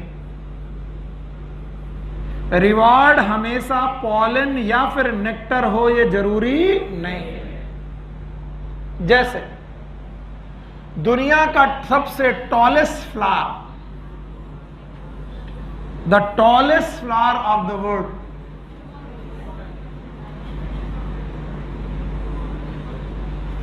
It is known as amorphophallus. अब बातें मत करो बेटा, मुझे मालूम है आज का टॉपिक बहुत इंटरेस्टिंग नहीं है, लेकिन फिर भी इसे इंटरेस्टिंग बनाओ। दुनिया का सबसे ऊंचा पौधा की ऊंचा flower, tallest flower, it is known as amorphophallus, जिसकी हाइट लगभग 6 फीट की होती है। अब मैं तुम्हें क्या बताऊं, मेरी भी हाइट 6 फीट नहीं है अभी, तो ये मुझसे बड़ा फ्लावर है। अगर मुझे उस फ्लावर के अंदर रखा जाए तो मैं बंद हो जाऊं। इतना बड़ा फ्लावर है और इस फ्लावर के पास स्टिग्मा, स्टाइल और ओवरी है। पॉलन ग्रेन वहां तक पहुंच ही नहीं पा रहा है स्टिग्मा तक। अब ये पॉलिनेशन कैसे करे? ना तो इसके पास नेक्टर है देने के लिए, ना तो इसके पास सुगंध है, कुछ भी नहीं है। फिर ये क्या रिवॉर्ड देगी? देखिए, इस 6 फीट के फ्लावर में पक्षी अपने अंडे छुपा सकते हैं। पक्षी अपने अंडे छुपाने के लिए यहां पर आ सकते हैं, या रेप्टाइल्स अपने अंडे, सांप वगैरह लोग अपने अंडे यहां छुपा सकते हैं। तो यहां पर इट प्रोवाइड सेफ प्लेस। ये अच्छी जगह है किस बात के लिए? छुपने के लिए। किसको छुपने के लिए? और अंडे इज नोन एज ओवी पोजीशन। तो जब बर्ड्स या रेप्टाइल यहां पर अपने अंडे छुपाने आएंगे तो अंडे करके चले जाएंगे? नहीं। क्या इन्हें इंक्यूबेशन भी करना पड़ेगा? वरना बताओ, इंक्यूबेशन नहीं होगा तो इन अंडों में चूजे बनेंगे कि नहीं बनेंगे? नहीं। तो बताओ, इन अंडों पे बार बार उस एनिमल को आना पड़ेगा, और इस बार बार आने के चक्कर में क्या कर बैठेगा? पॉलिनेशन। सो हमेशा रिवार्ड पॉलन ग्रेन और नेक्टर हो ये जरूरी नहीं है। कभी कभी reward it is a safe place for ओवी पोजीशन। व्हाट इज ओवी पोजीशन? एग लेइंग, अंडे देने के लिए। अब कुछ लोगों को याद ही नहीं होगा कि ये अंडे किसके हैं। सर, इंसेक्ट के हैं। इंसेक्ट के कि लार्ज एनिमल? Large animal. क्या ये अपने अंडे छुपाने आएंगे? और अंडे छुपाने आने के चक्कर में बार बार विजिट करेंगे, रिविजिट करेंगे, और विजिट करने के चक्कर में क्या कर देंगे? पॉलिनेशन। पॉलिनेशन। 2 लोगों की कहानी है जो मुझे तुम्हें बहुत आसानी से सुनानी है, और इन कहानी को सुनकर के आप बड़े खुश हो जाओगे। और ये कहानी है सिम्बायोसिस की। सिम्बायोसिस एक ऐसा रिलेशनशिप होता है जिसमें 2 प्राणी साथ में रहते हैं और दोनों एक दूसरे को फायदा पहुंचाते हैं। एकदम शांत। इस 2 लोगों में एक प्लांट का नाम है yucca plant. It is known as yucca plant. और एक मॉथ का नाम है प्रोन्यूबा मॉथ। जो नहीं सुनना चाहते वो भी ध्यान लगा के सुने, अच्छी कहानी। तो बोलते हैं यक्का प्लांट और प्रोन्यूबा मॉथ एक दूसरे के बिना सरवाइव ही नहीं कर सकते। कहानी शुरू होती है यहां से कि यक्का प्लांट का फ्लावर है, मान लीजिए ये यक्का प्लांट है, उसका फ्लावर है, ये रही वो फ्लावर, और उस फ्लावर की है स्टिग्मा, स्टाइल और, जवाब दो, स्टिग्मा, स्टाइल और, ठीक। इस ओवरी के अंदर मेल और फीमेल इंसेक्ट रहते हैं। ये मेल और फीमेल इंसेक्ट किसके हैं? प्रोन्यूबा मॉथ। ना सुनो, इधर उधर देखते रहो, एनसीईआरटी में लिखी है, सुनना पड़ेगा तुम्हें। ये मेल और फीमेल कौन है? फ्लावर की इंसेक्ट। कौन सा इंसेक्ट? प्रोन्यूबा। हमें नहीं मालूम यहां कहां पहुंचे, कैसे पहुंच गए, अभी पहुंचाएंगे कैसे पहुंचे, लेकिन याद रहे यहीं पर मेल और फीमेल रहते हैं और यहीं पर मेटिंग करते हैं। मेटिंग करने के बाद ये फ्रूट रप्चर होता है और यहां से मेल और फीमेल उड़ जाते हैं। मेल का क्या होता है आई डोंट नो, लेकिन फीमेल के पेट में अंडे हैं। कौन से अंडे? मुर्गी के। अरे ये मेल और फीमेल मॉथ हैं, मेटिंग की। मेटिंग करने के बाद फीमेल के पेट में अंडे हैं। किसके अंडे? खुद के अंडे हैं। अब जब इसके पेट में खुद के अंडे हैं तो अब इसे चिंता होती कि इन अंडों को छुपाऊं कहां, तो ये एक फ्रेश फ्लावर को विजिट करती है, फीमेल फ्रेश फ्लावर को विजिट करती है। ये रहा वो फ्रेश फ्लावर,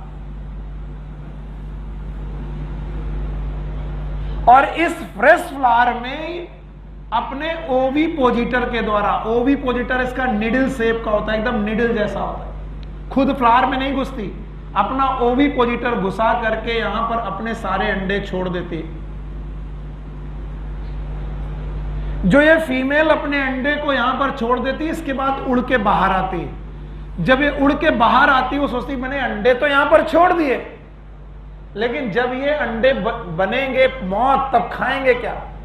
तब वो क्या करती है कि इस फ्लावर में प्रेजेंट एंड्रूसियम से पॉलन ग्रेन इकट्ठा करती है और पॉलन ग्रेन इकट्ठा करके पॉलन बॉल बनाती है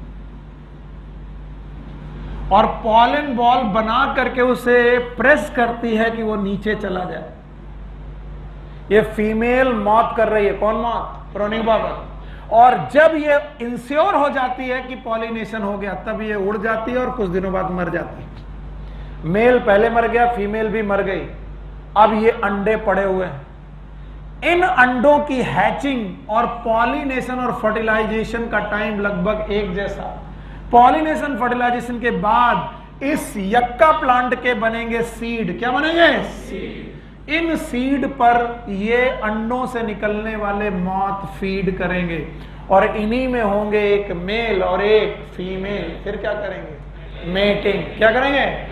और मेटिंग करने के बाद फिर से उड़ेंगे। मेल उड़ जाएगा, फीमेल नए फ्लावर पे जाएगी, ओवी पोजीशन करेगी और अंडे छोड़ेगी। तो बोलते हैं यक्का प्लांट और प्रोन्यूबा मॉथ एक दूसरे के बिना सरवाइव नहीं कर सकते। अगर यक्का प्लांट ना होता तो कौन नहीं होता? क्योंकि उसके पास अंडे रखने की जगह है। और अगर प्रोन्यूबा मॉथ नहीं होता तो यक्का प्लांट का क्या नहीं होता? पॉलिनेशन। बोलो कौन? और जितने भी गांव के लोग हैं वो इस फल को जानते होंगे, गूलर। सुने हो? अंग्रेजी में इसे बोलते हैं फिग। क्या बोलते हैं? फिग। एक्चुअली फिग इसी की एक वैरायटी है। इस गूलर में एक कीड़ा रहता है। अगर किसी ने भी गूलर खाई है तो उसके अंदर से कीड़ा निकलता है। नाम बताओ? वेस्प। अगर वेस्प ना होता तो गूलर का कभी भी पॉलिनेशन नहीं होता। याद रहेगा? गूलर कितने लोग जानते हैं? और जो गूलर नहीं जानते वो जानते होंगे अंजीर।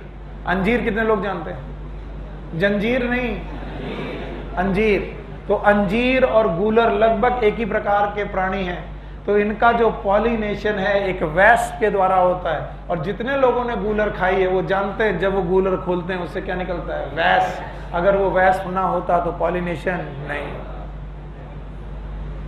तो ये रहा फिग और वेस्प की कहानी। और ये रही यक्का प्लांट और प्रोन्यूबा मॉथ की कहानी तुमने बहुत धैर्य से सुना है, इसलिए मुझे अच्छा लग रहा है। बताओ, अब अगर इतना बताओगे तो मैं आगे जरूर बढ़ूंगा। बताओ, पॉलिनेशन के एजेंट कितने प्रकार के? 2। ऑलमोस्ट खत्म हुआ है। कितने प्रकार के? 2। एक कौन? एबायोटिक, एक बायोटिक। नॉन लिविंग, ये वाला एबायोटिक में कितने? 2। एक कौन? विंड और एक वाटर। यहाँ जूफिली है, यहाँ हाइड्रोफिली और एनिमोफिली है। विंड वाला एनिमोफिली, वाटर वाला हाइड्रोफिली, एनिमल वाला जूफिली। पक्का? अच्छा, विंड फिली के मतलब विंड वाले यानी एनिमोफिली के कितने पॉइंट? 6। 5 की 6 बता दोगे? बस इतना ही करते जाओ, मजा आ जाए। 6 पॉइंट याद है? पहला, पॉलन ग्रेन का number and non sticky. Flower open होना चाहिए, एक्सपोज होना चाहिए। बताओ, anther and stigma should B feathery और स्टिकी होनी चाहिए। पक्का? ओव्यूल का नंबर कम से कम कितना? 1। पक्का? वाटर फिली वाला याद है? हाइड्रोफिली है, पानी में रहने वाले पौधे हैं। कॉमन की रेयर,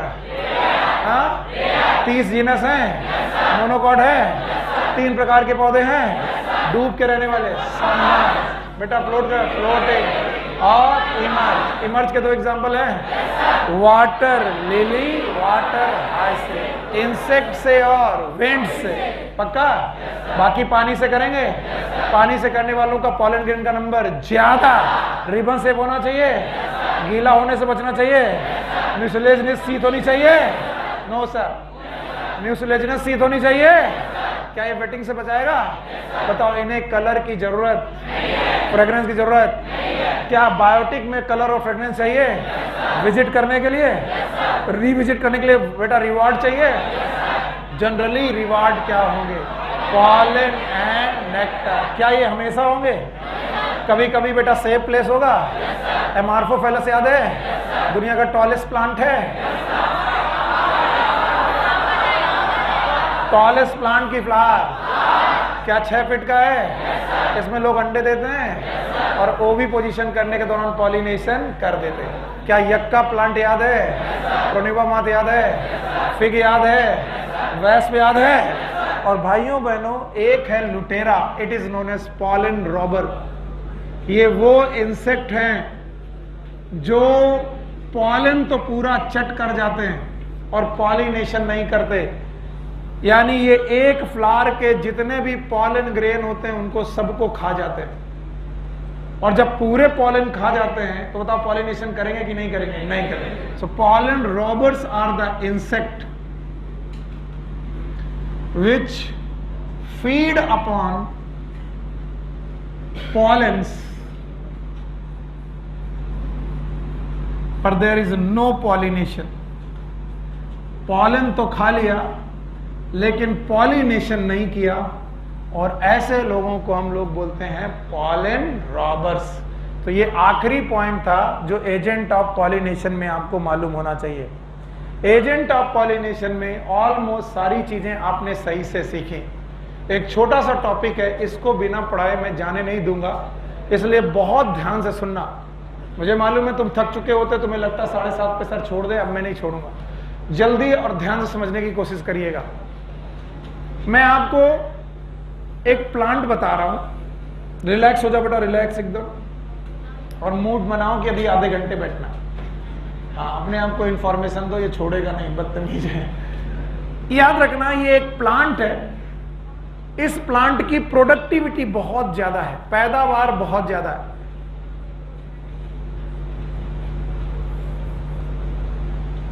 मान लो ये गेहूं का पौधा है, इसकी पैदावार बहुत ज्यादा, बहुत बढ़िया पैदावार होती है, लेकिन इसकी सबसे बड़ी समस्या है कि ये डिसीज सेंसिटिव है।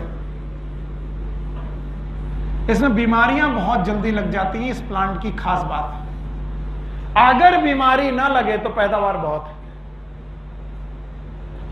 ये प्लांट ए है, गेहूं का पौधा है। उसी समय मुझे दूसरा गेहूं का पौधा एक और मिला, ये वाइल्ड वैरायटी का पौधा है।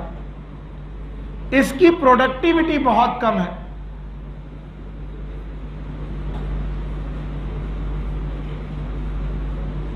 पर इसकी खास बात है कि इसमें डिसीज रेजिस्टेंट है, बीमारियां नहीं लगती इस पौधे को।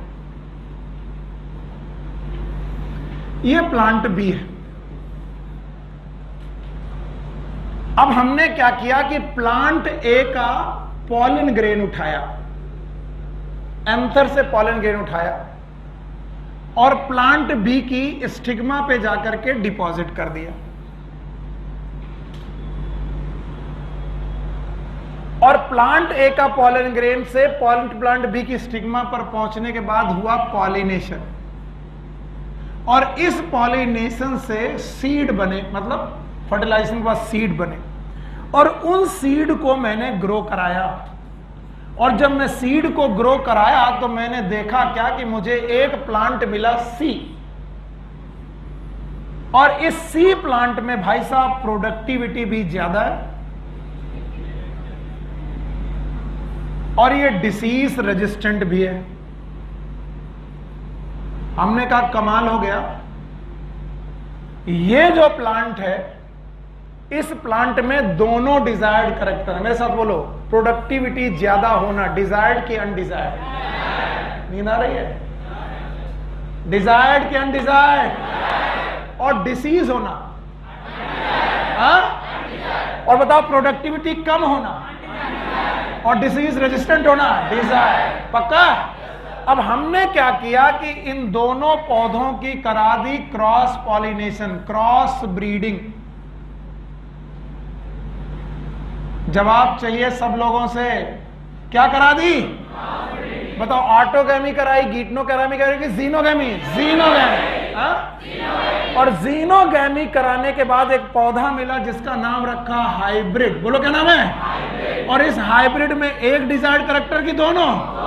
मान लो ये मेल है तो ये हुए इसके लिए पापा और ये क्या हुई? मम्मी।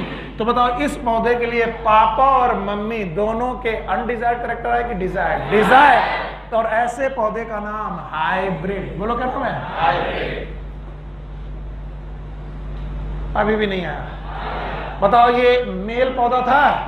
कैसे मालूम? इससे तुमने क्या लिया? Pollen grain. फिर से बोलो। क्या ये फीमेल पौधा था? क्या इसकी स्टिग्मा यूज की? मेल और फीमेल का क्रॉस ब्रीडिंग कराया और बेटा एक पौधा बनाया। उस पौधे की प्रोडक्टिविटी ज्यादा और डिसीज रेजिस्टेंट भी ज्यादा। बताओ इसमें दोनों मम्मी पापा दोनों के कैरेक्टर हैं? जवाब चाहिए। अब अगर मैं पूछूं व्हाट इज हाइब्रिड, सर हम तो डेफिनेशन बना नहीं पाएंगे। हिंदी में बनाओ, अंग्रेजी में बनाओ, उर्दू में बनाओ, भोजपुरी में बनाओ, कैसे भी बनाओ, इसकी डेफिनेशन बनाओ। Hybrid is a product. Hybrid is a of cross breeding of between two plant with desired character। नहीं आया? चलो भोजपुरी में ट्राई करते हैं। हाइब्रिड वा मर्दे ऊ प्लांट बा जा में दोनों मम्मी पापा का अच्छे वाले कैरेक्टर। सही है? पूरी भोजपुरी नहीं है? अच्छा हिंदी में बनाते हैं। हाइब्रिड बेटा वो पौधा है जिसमें मम्मी और पापा के अच्छे अच्छे कैरेक्टर आए कि खराब?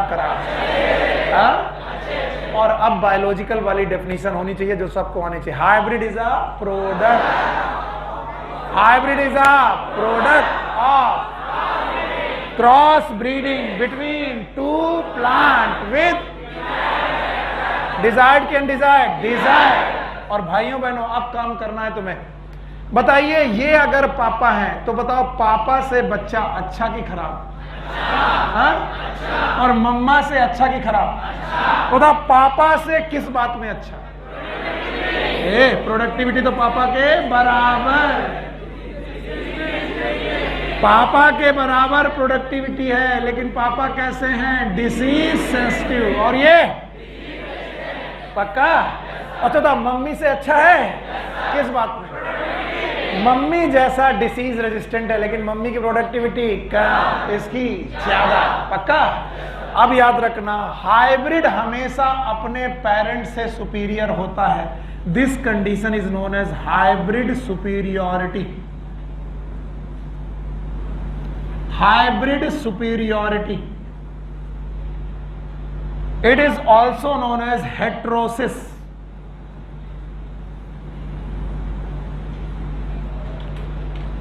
अब मैं पूछूंगा व्हाट इज हाइब्रिड सुपीरियोरिटी, बताओगे नहीं?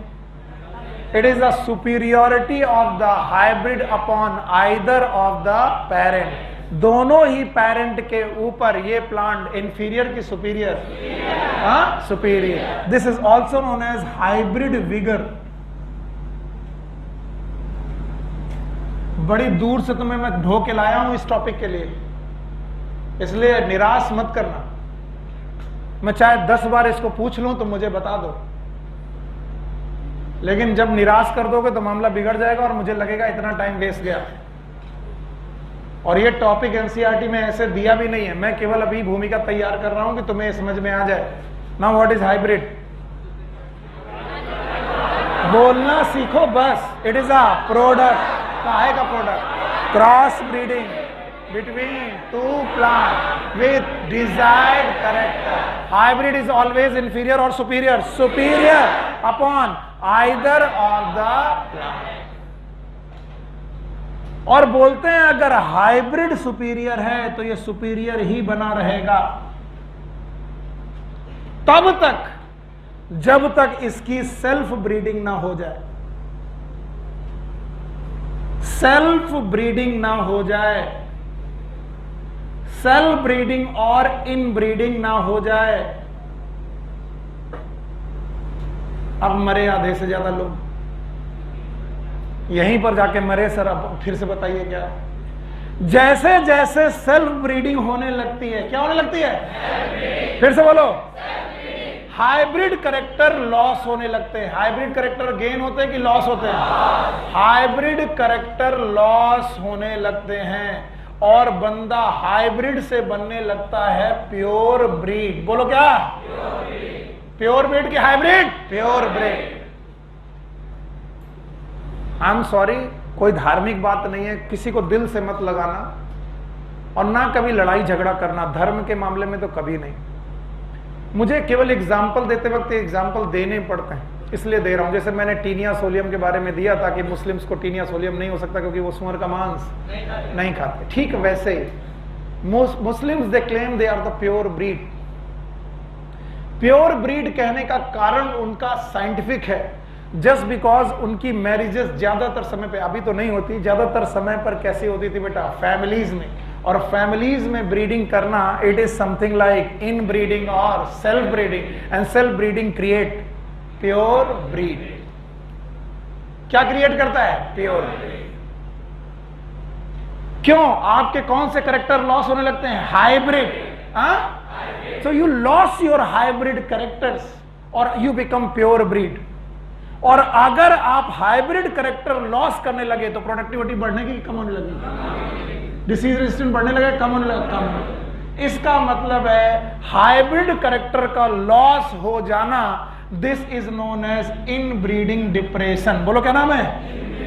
इन ब्रीडिंग डिप्रेशन। अब कुछ लोग बेटा कहेंगे सर इतना गुचर पचर हो गया, हमें कुछ समझ में नहीं आ रहा। मैं समझा दूंगा, दोबारा लिख दूंगा, मुझे जवाब चाहिए। What is in breeding depression? It is a loss of, मेरे साथ बोलो, loss of due to continuous self breeding और इन ब्रीडिंग। नहीं आया? तो बताओ, कॉन्टिन्यूअस सेल्फ ब्रीडिंग और इन ब्रीडिंग करते रहो करते रहो करते रहो तो बताओ क्या लॉस हो जाएगा? हाइब्रिड कैरेक्टर गेन रहेगा कि लॉस होगा? And that is known as inbreeding depression. Animal के लिए डिजायर्ड कैरेक्टर हो सकता है, लेकिन प्लांट के लिए डिजायर्ड की अनडिजायर्ड? अनडिजायर्ड। तो बताओ हाइब्रिड कैरेक्टर लॉस होना चाहिए कि नहीं? इसका मतलब इन ब्रीडिंग करना चाहिए कि नहीं? इसका मतलब इन ब्रीडिंग नहीं करना चाहिए तो क्या आउट ब्रीडिंग करना चाहिए? Yes sir. और अब अगर अपना चैप्टर देखोगे तो आपका नेक्स्ट टॉपिक है आउट ब्रीडिंग डिवाइसेस। क्या? यानी ये वो मैकेनिज्म है जो क्या रोकेंगी? जल्दबाजी मत करो, जल्दबाजी मत करो, मैं जाने नहीं दूंगा। बड़ी मुश्किल से यहां तक लेके आया हूं मैं। इस टॉपिक को दोबारा लिखना है तुम्हें, एक बार लिख लिया, अब मुझे बताओ अब मैं दोबारा तुम लोगों के सारे लिख रहा हूं, मैं भूल गया, मुझे बीमारी है, मैंने बताया नहीं आपको। मैं हर 15 मिनट के बाद कि मैंने क्या पढ़ाया, गजनी आइला मैंने क्या पढ़ाया, क्या मैंने ए प्लांट पढ़ाया था? हाँ कुछ याद आ रहा है। क्या मैंने बी प्लांट पढ़ाया था? वाह मेरे बच्चों, शाबाश शाबाश, बहुत बढ़िया। क्या ए प्लांट बी वीट का था? क्या अरे क्या बी प्लांट भी वीट का था? बस बस। क्या इसमें एक पॉजिटिव बात थी, एक निगेटिव बात थी? क्या इसमें एक पॉजिटिव बात थी? बस चिल्लाओ मत, ये कैसे निगेटिव बात थी? इसकी पॉजिटिव बात थी प्रोडक्टिविटी, पी फॉर। क्या इसको डिसीज लगती थी? अच्छा, इसकी पॉजिटिव बात थी डिसीज रेजिस्टेंट, पक्का? इसकी प्रोडक्टिविटी कम थी? वाह मेरे बच्चे, क्या मैंने इन दोनों की क्रॉस ब्रीडिंग करा दी? मतलब क्रॉस बनवा दिया? क्रॉस नहीं बनवाया। क्या इनका पॉलिनेशन कराया? ऑटोगैमी, जीनोगैमी, क्या जीनोगैमी कराया?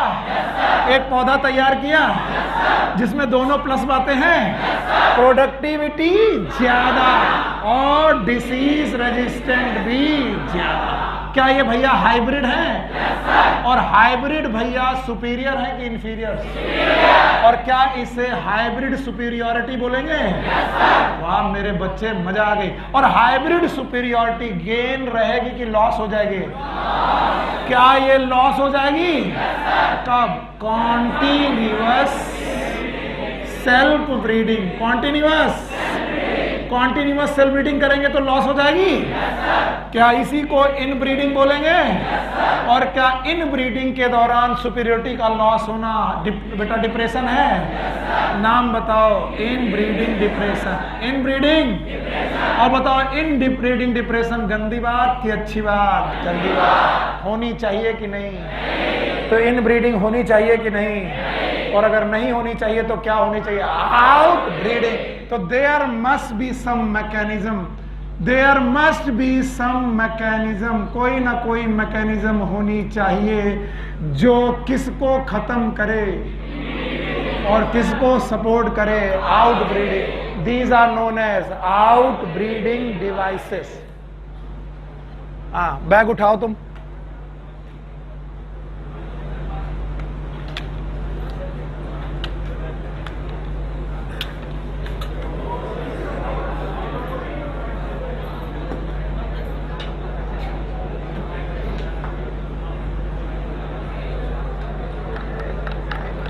एक कल एसी सही करवाओ यार।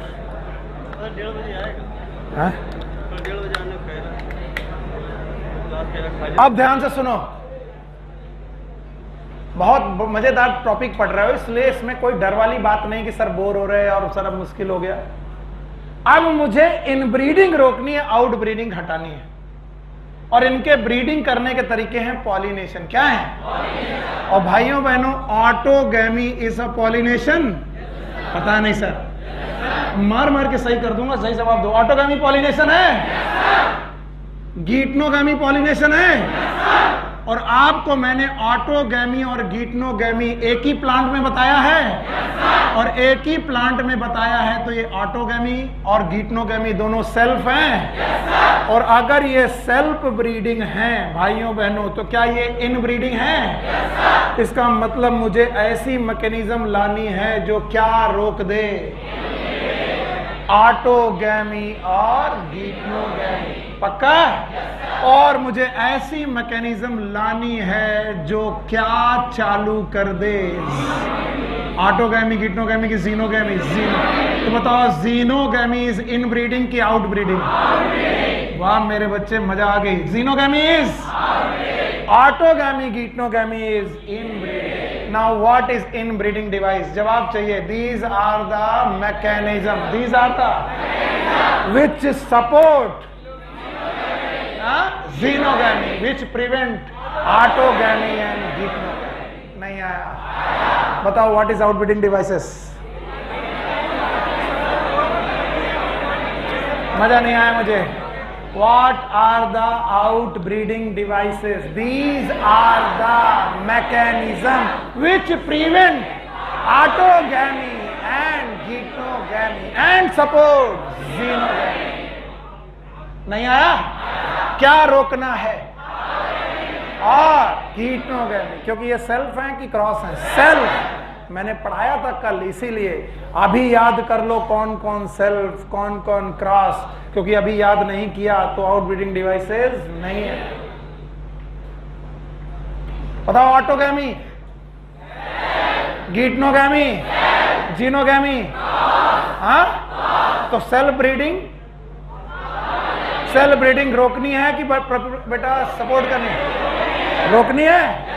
सेल्फ पॉलिनेशन रोकना है, क्रॉस पॉलिनेशन बढ़ाना है। तो these are the mechanism which prevent autogamy and geitonogamy and which support xenogamy. और इसी दिन के लिए मैंने पढ़ाया था कि ऑटोगैमी को सपोर्ट करने वाले क्या क्या पॉइंट है। खड़ी हो जाओ। ऑटोगैमी को सपोर्ट करने वाले पॉइंट क्या थे?